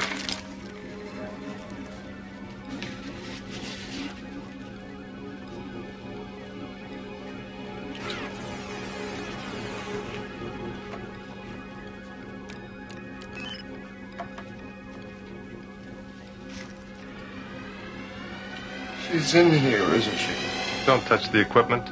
You might damage something. You know, they say you can always remember the first time with a woman. I guess now I'm the exception to that rule. Very good. Now, if you'll please just... I want her back. I changed my mind. Just take your money and go. I want her back. I want her back in my head where she belongs. I want my life back. You've got my life. I want it back. You give me my life back. Now I want my life back, damn you. I haven't got it. I sold it. Don't you understand? It's not here. Then get it. I can't. Well, I suggest you try, because right now I don't have anything much to lose. I want a life. I want to be whole again. Now! There is a way. But it's not perfect. Well, like you said, Mr. Quint, what in life is...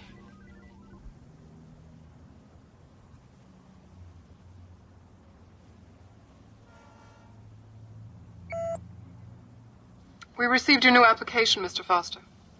Very professionally typed. Did you have it done by a service? No, ma'am. I typed it myself. I see you've added clerk typist to your job goals. And a number of other occupations. Where exactly did you learn to type? I had 3 years of typing at Sorworth College. It's all on the resume. But Sorworth was a women-only college at that time. How do you explain this? I graduated college on June 12th, on the year shown. And then I graduated college again on July 1st of the following year. I attended and graduated Lenox High School, also Chula Vista High School. Mr. Foster. That was shortly after my return from London. Did I tell you I have 2 children? I remember when they were born. It was such a moving time for me, being an only child. I remember my 5th birthday. My brother and my sister helped make the decorations.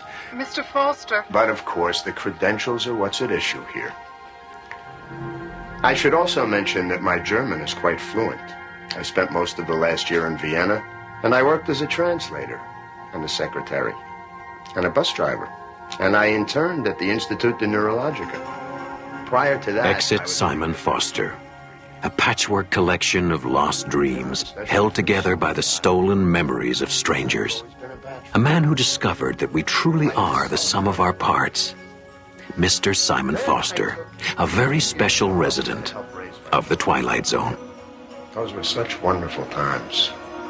I remember them so well.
Andrea Moffat longs for true love.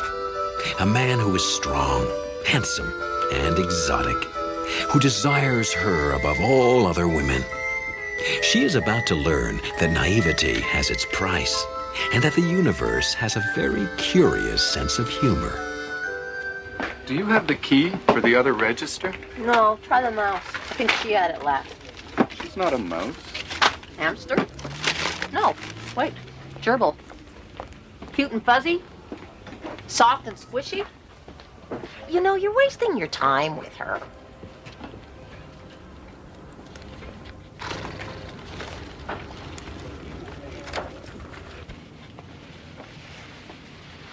Hi. Elaine said you had the key for register 2. Oh, yes, I do. It's over there.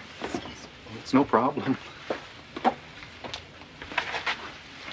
Andy, I was wondering if you're doing anything after work tonight? It's nice of you to ask me. Yes, I am. I'm busy. But thank you.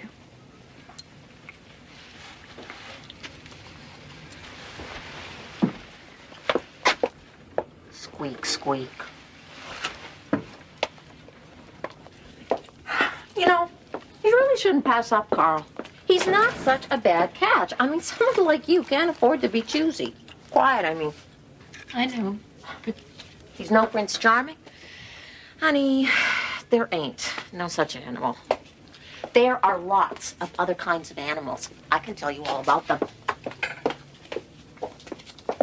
They're the ones who would rather chew their arms off than stay until morning. And then, of course, they're the ones who expect you to make breakfast for them as a reward for their performance. Elaine, you said you were going to give up those downers if they ever catch you. But they won't. Because my dear, sweet friend Andrea's going to watch out for me, isn't she? One of these days it's going to catch up with you. If I didn't take these, I couldn't sleep. If I couldn't sleep, I couldn't work. We wouldn't want me to lose my job, would we?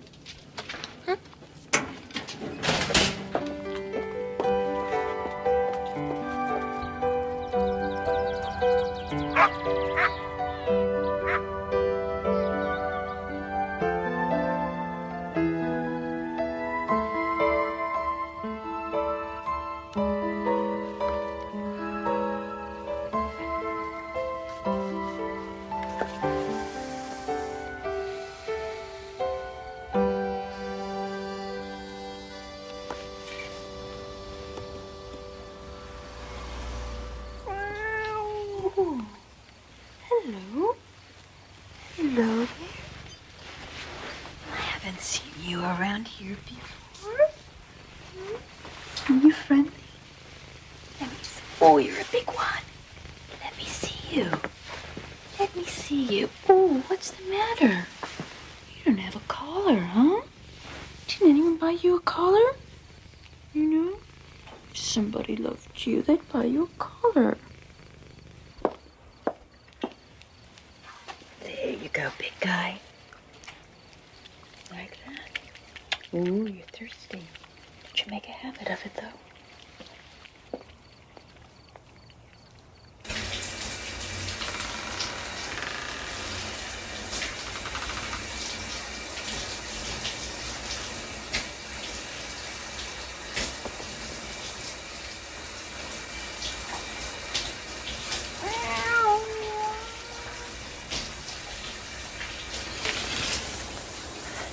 Where's the...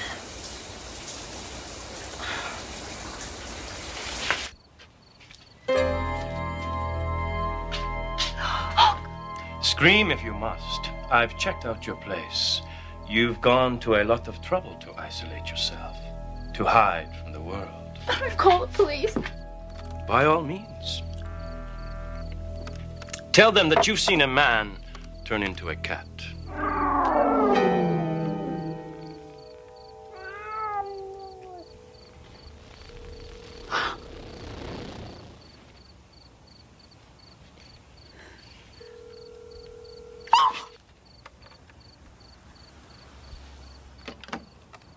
You really must buy a better brand of coffee. Now the Turks, they knew how to brew coffee. Even if they were barbarians. I won't hurt you. I came from Provence, originally, a long time ago.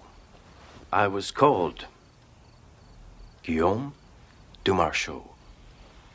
I had a great talent for two things, singing and making love. One night, I was caught making love to the wrong woman, or rather the right woman at the wrong time. Her husband could do things you call impossible today. He cursed me to remain forever in the form of a cat, only able to become a man again at night. But it's not such a curse. I have spent centuries loving women, showing women how to love.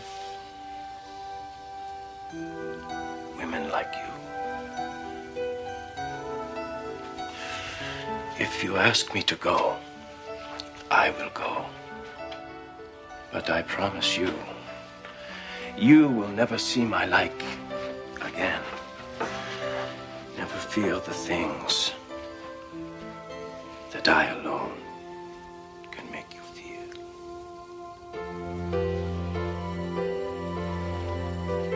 This is a dream. It's a very nice dream, yes? Yes. No. Yes, it is. I just never thought that it would happen to me. You are the one, aren't you? Am I? Yes.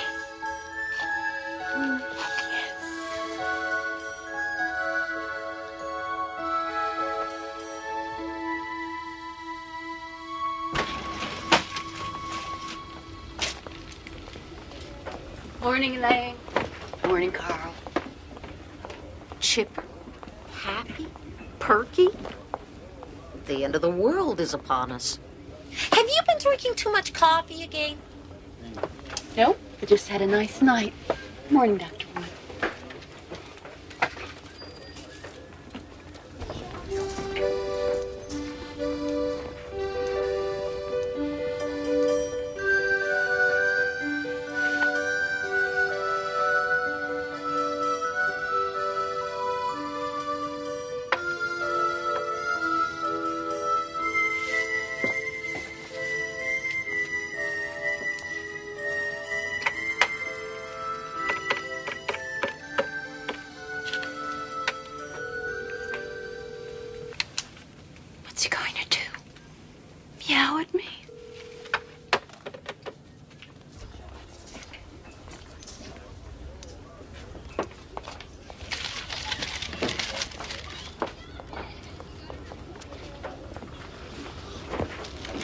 You sure you don't, need some of these?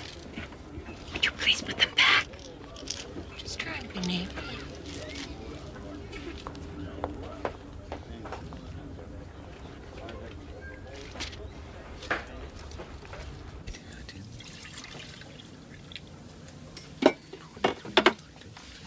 Inventory, Carl, huh?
Nobody changes that much in a week unless there's sex involved.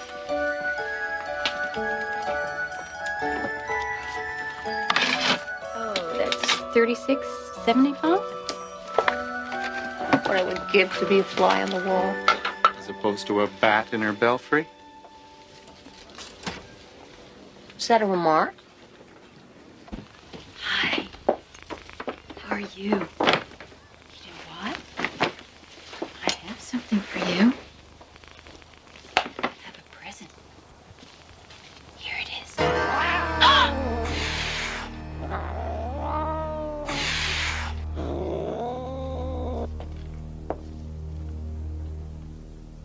Andrea, come here.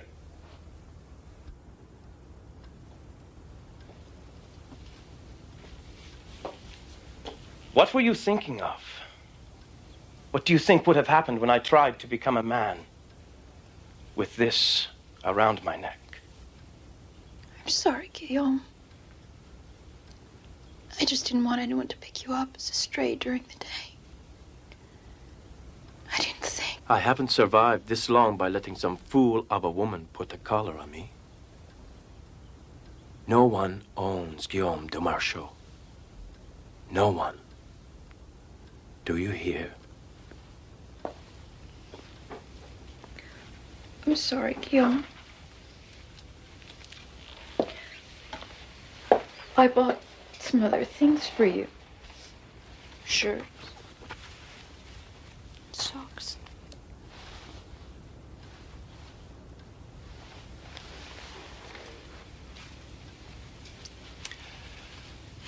Next time, buy something that I'll enjoy seeing on you. Silk, satin, black lace. You know what I want. Good.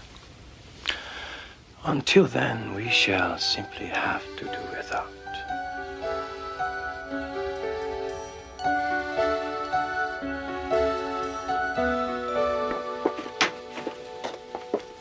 Long lunch. You've been late yourself sometimes.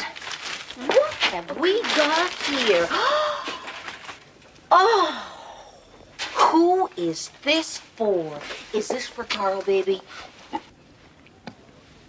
No. Carl, baby's jaw's on the floor. Oh, come on, Andy. Kiss and tell, huh? Just put it back, please.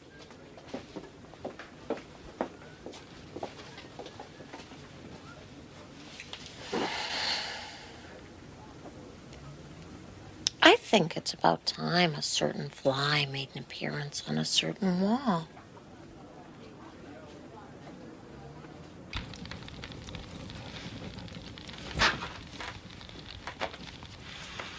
Your coffee? I have a surprise for you.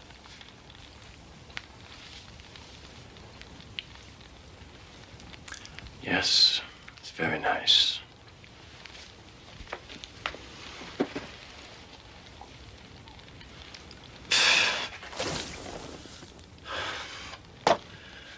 How many times have I asked you for one simple thing? I want something that a man can stand to drink, not this sewage water that you keep serving me. I'll get some tomorrow. You will go now, or I will leave. For good.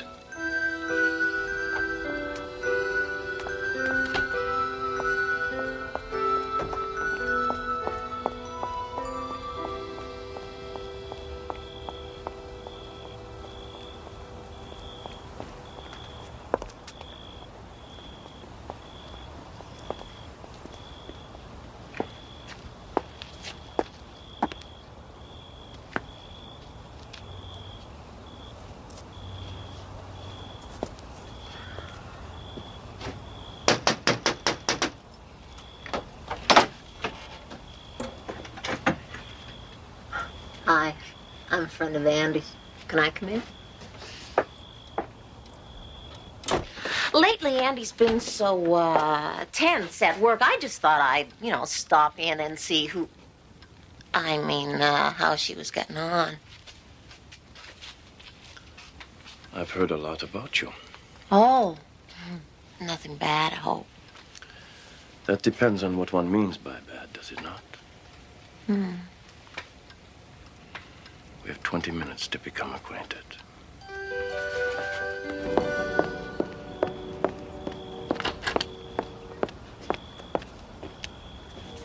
I think we have to do this again. Reals. Yes.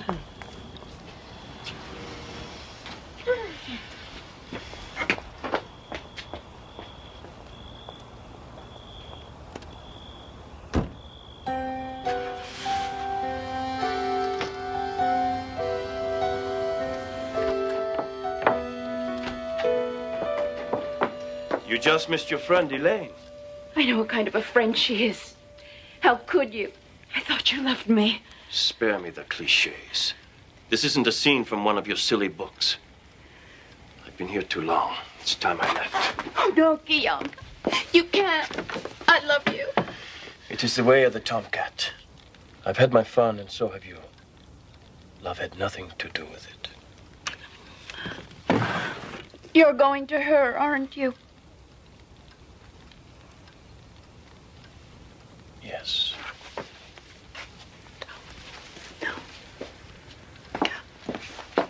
Oh, Guillaume. Please, don't go. Just one more night. That's all I ask. Please.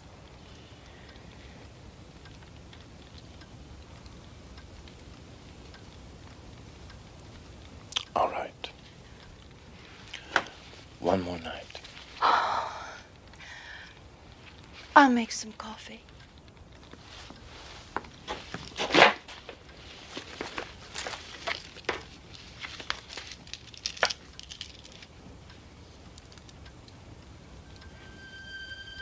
You can't buy me back with coffee, Andrea. After tonight, it's over.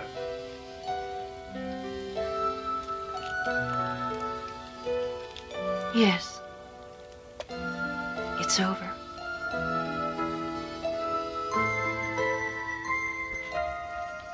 Your coffee.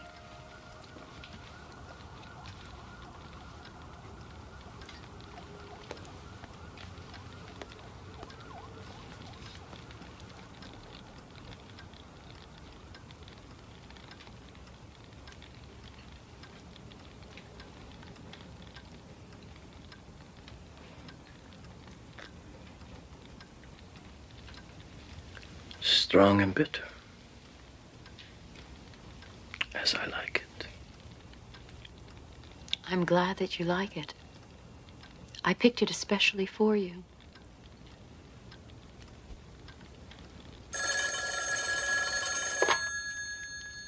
Hello?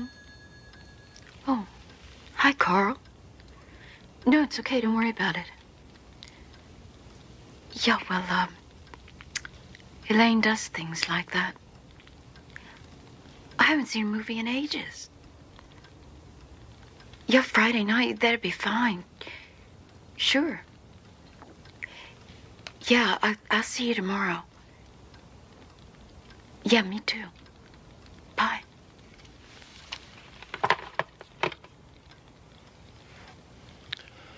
Poor Andrea. The injured innocent. You are no better than any other woman I've ever known. You never learn.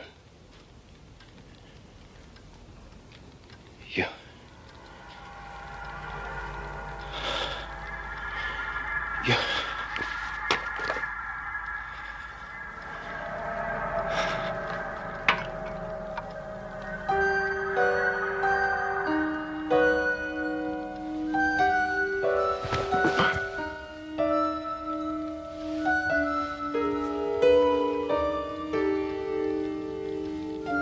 Oh, but I did learn. I won't be weak anymore. That's the best lesson of all. I want you to remember that. In case you ever think of coming back here again.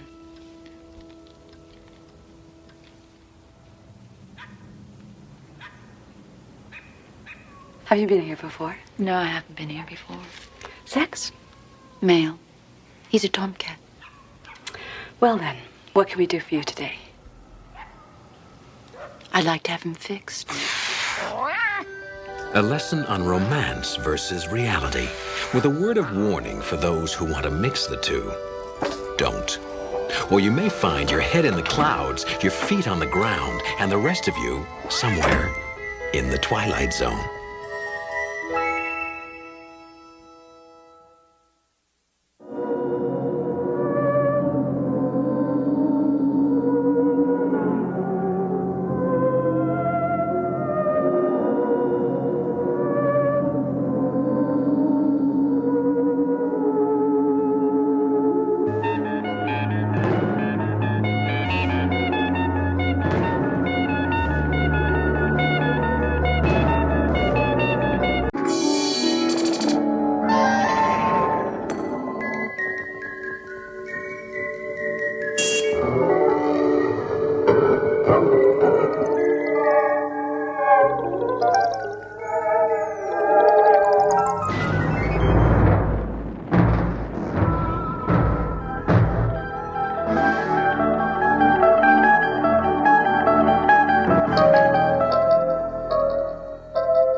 A city hospital, 8 p.m.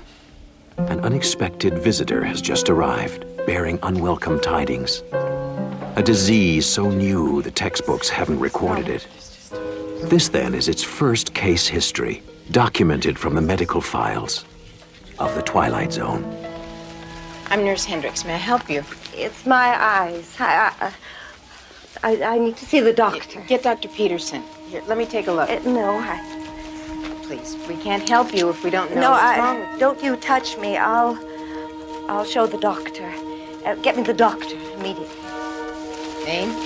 Jean Reed, Mrs. Jean Reed. Address? 1705 Fairmont Street. Please, where is the doctor? I've got to see him. Dr. Peterson is on his way. Please, take a seat. No, there isn't much time. Oh, God. No, it's too late.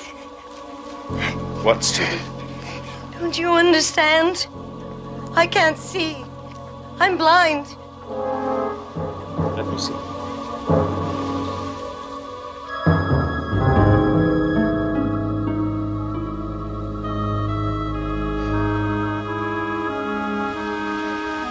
Come with us, please.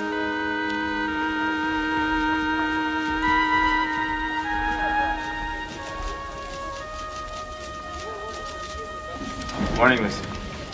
There must be something you can do. I'm sorry. If you try the clinic, maybe. The clinic's full. My wife, she hasn't been well. She's trying to hide it, but I think maybe it's her heart. All we need is somebody to look at her. Maybe a day or two in here. Mr. Wells, without medical insurance or some guarantee of payment, we simply cannot admit her. I'm sorry. It's hospital policy. There's nothing I can do.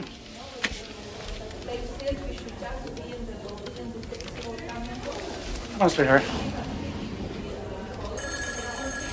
What kind of a hospital is this? Aren't you supposed to look after sick people?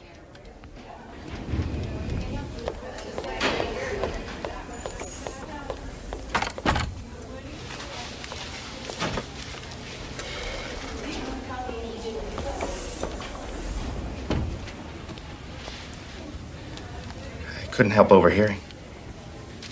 You all right? I'm fine. It's not my decision. It's hospital policy. I think people would understand that. Got it. Mrs. Hendricks, Mrs. Reed is asking for you. She says she has to talk to you. She was quite insistent.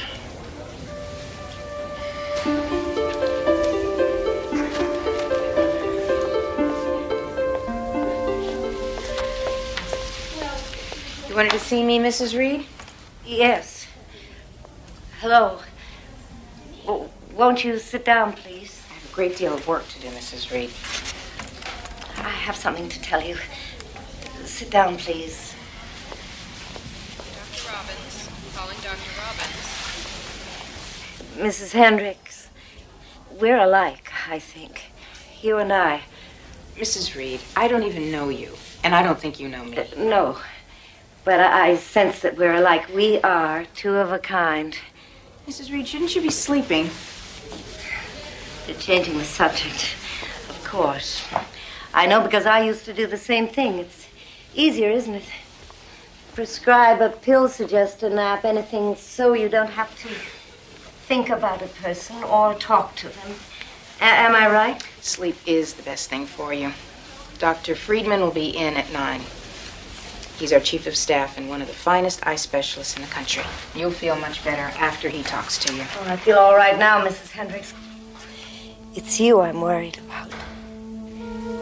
It's very kind of you. Now get some rest. Look, I don't care what your figures show. My phone bill is wrong. Yes. No, it's not. It's $50 higher than it should be. Well, computers make mistakes. No, I don't want to hold.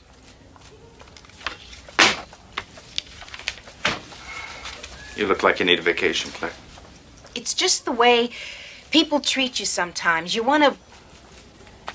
Never mind. What can I do for you? You talked to Mrs. Reed yesterday.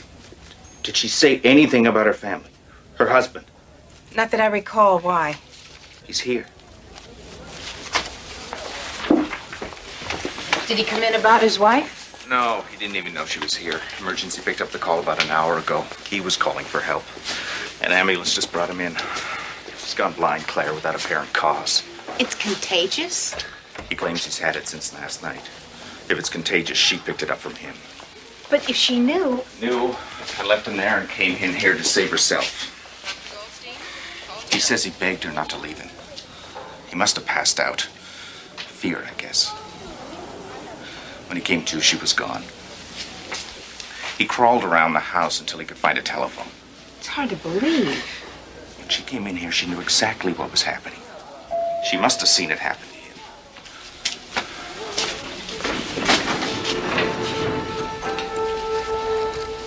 Mr. Reed? It's Dr. Peterson. Do you have any news? What's causing this? I'm afraid we don't know yet. Then leave me alone. Mr. Reed, I'm Nurse Hendricks. Would you like to be in a room with your wife? We can arrange it. I wouldn't share her air if it was the last oxygen on this planet. Do you have any idea what it's like to wake up blind, alone, calling for someone over and over who isn't there, realizing that you've been abandoned? I don't want to talk to her, or to you, or to anyone until somebody can tell me they found a cure. Leave me alone. I don't care what happens to her. Don't you understand? I don't care. There you are. You both better come downstairs. All hell's breaking loose. Calling Dr. Henderson. please, I have to see a doctor immediately. I'm sorry, sir. There are other people ahead of you. No, but you don't understand. I have to see a doctor, please. Who's in charge here? This is an emergency. Wait your turn. You're just the same as everybody else here. Please, Who do you think you are? Go to the end of the I line. can't see anything, please. Wait your turn. Go to the end of the line. Come and help me, please. Get to the end of the line. I can't see. I'm right here. It's all right. I was at work. I'm not really sure what happened. All right, we'll take care of you. Blind. They're all blind. Stone blind, we used to call it, but blindness is not new.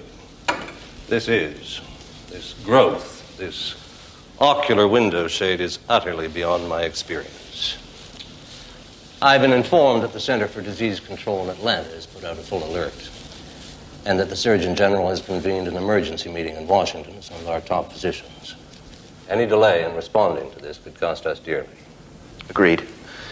Is there any clue to the origin of the disease? I've had Dr. Gordon in constant touch with Atlanta on that very subject. He went home for a fast shower and change of clothes. He should have been back by now. Dr. Gordon came in an hour ago. He's blind. My God. We've had reports of an estimated 500 cases in New York City.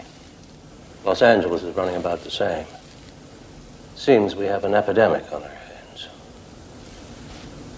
What about the press? Not being very helpful, are they? From some of the reports I've read, unless we find something constructive to say soon, we'll have a full-blown panic on our hands. People are scared.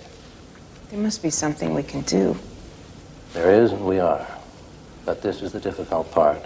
Waiting for someone to come up with a cause. Once we have that, we can proceed. Until then, all we can do is keep running tests and wait. When did you last get some sleep? I don't know. Then go home. Get some rest. Consider that an order. You too, Eddie. I need my staff alert and clear-headed. Understand? All right, but I'll be back for my regular shift tonight. Ditto.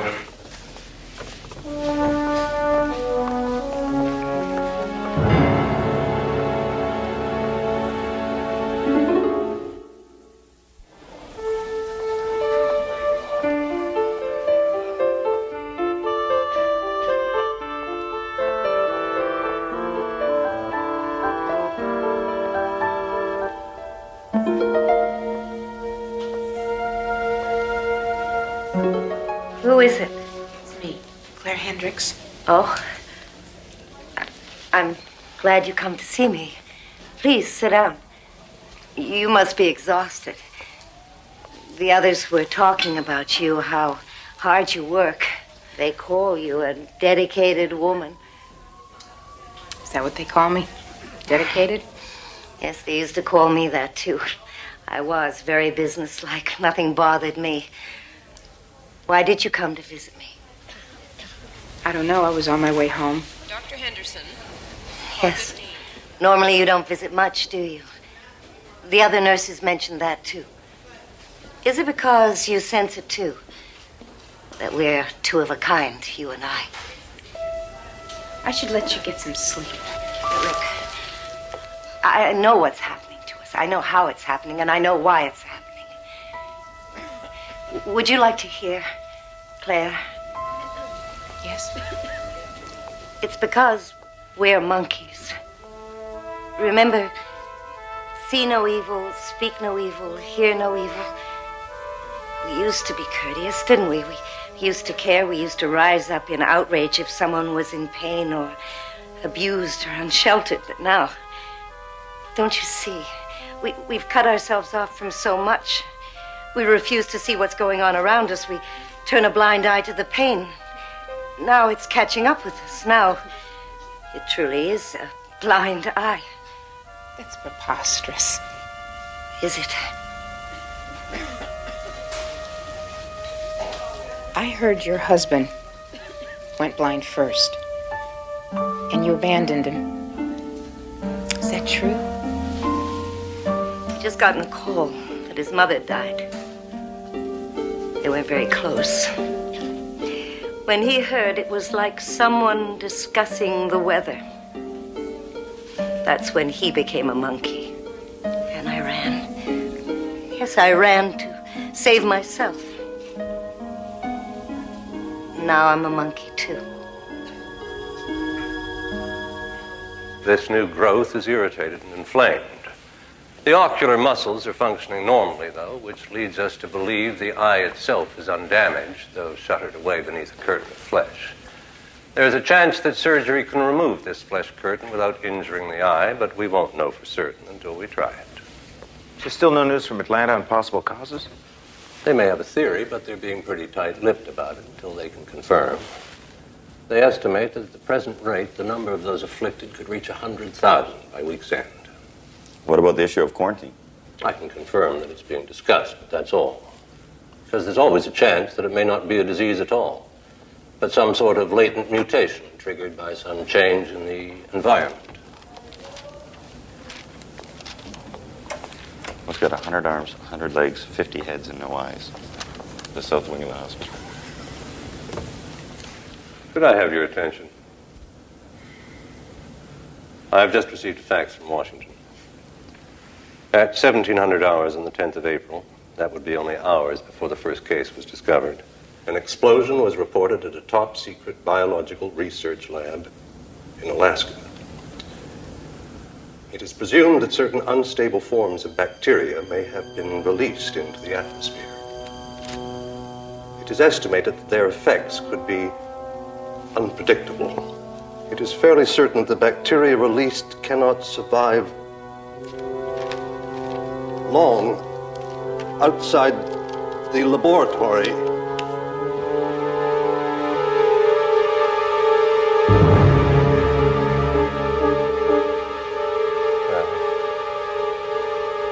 I suggest we adjourn.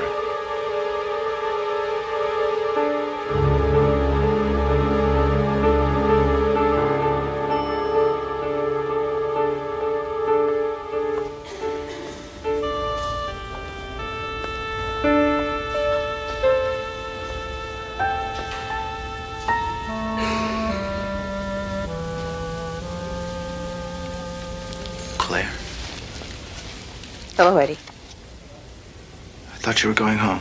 I was, but there's no reason to go home. Jim and I have separated. We moved out.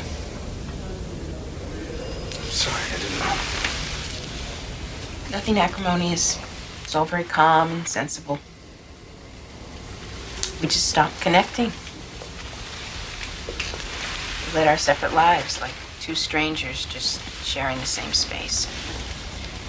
No connection, no involvement, just lost in our indifference. I came in here tonight, I started thinking about me, about all of us. She's right, Eddie. We're monkeys. Claire, you're not making any sense. Do you know, I can't remember the last time I looked a patient in the eye. Somewhere along the line, I stopped treating them as individuals. They're just numbers to me. They don't have life stories. They have charts. I'm no different than you. But you are. Look, you're an excellent nurse. It's just part of the job. And isn't that a fine excuse? Isn't that a comfortable bandage on our diminished humanity? The phone company overcharges us. There's nothing they can do about it. We turn sick people away because they don't have the right insurance. It's just part of the job. So we lie to ourselves and cut ourselves off further and further because there's so much pain in the world. Claire, you were in the meeting with us. You heard the reports from Washington just as I did. We know what the cause is now, without a shadow of a doubt. If you keep chasing this around and around in your head, you're just... There's something happening, Eddie. That report doesn't explain why only some people are susceptible and some aren't. What does it say in the Bible? If thine eye offend thee, pluck it out. Stop it. You're upset. This has all been a terrible strain on all of us. What you need to do is go home. get some sleep.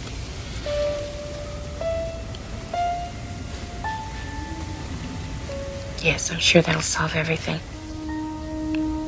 Good night, Eddie.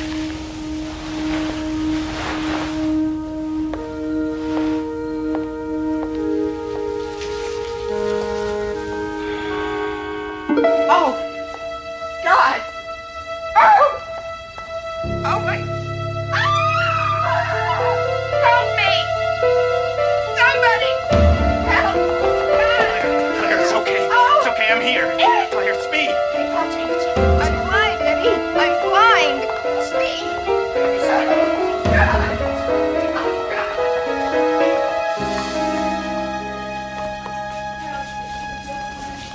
Dr. Friedman. Ah, Eddie.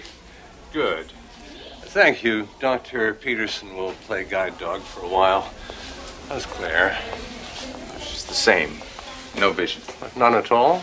Oh, I'm afraid. Mrs. Reed, good. I was hoping to see you. It's Dr. Peterson here. Yes. I was wondering if you could drop by Mrs. Hendricks' room. Maybe help cheer her up a little bit. She thinks a lot of you. Of course, I'd be glad to. There's...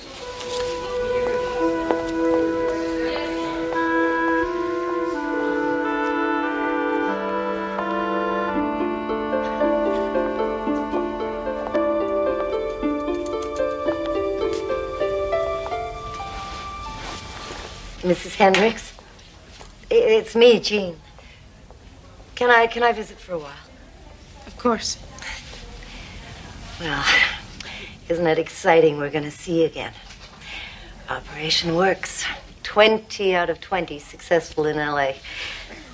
Dr. Friedman's getting his this afternoon, and I'm tomorrow. And you? When are they planning to operate on you? They're not. They're what? The operation isn't really the answer. You said it yourself, remember? You're right. No, but that was before we knew about the bacteria, before we... Now we have an easy answer. Solid and uncomplicated. But it won't last. It'll happen again. And they'll come up with something else. But what happens when we run out of solutions? Easy answers. It's time to go now, Mrs. Reed.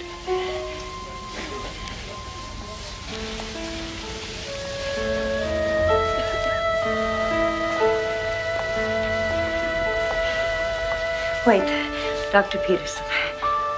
Aren't they going to operate on Mrs. Hendricks? No.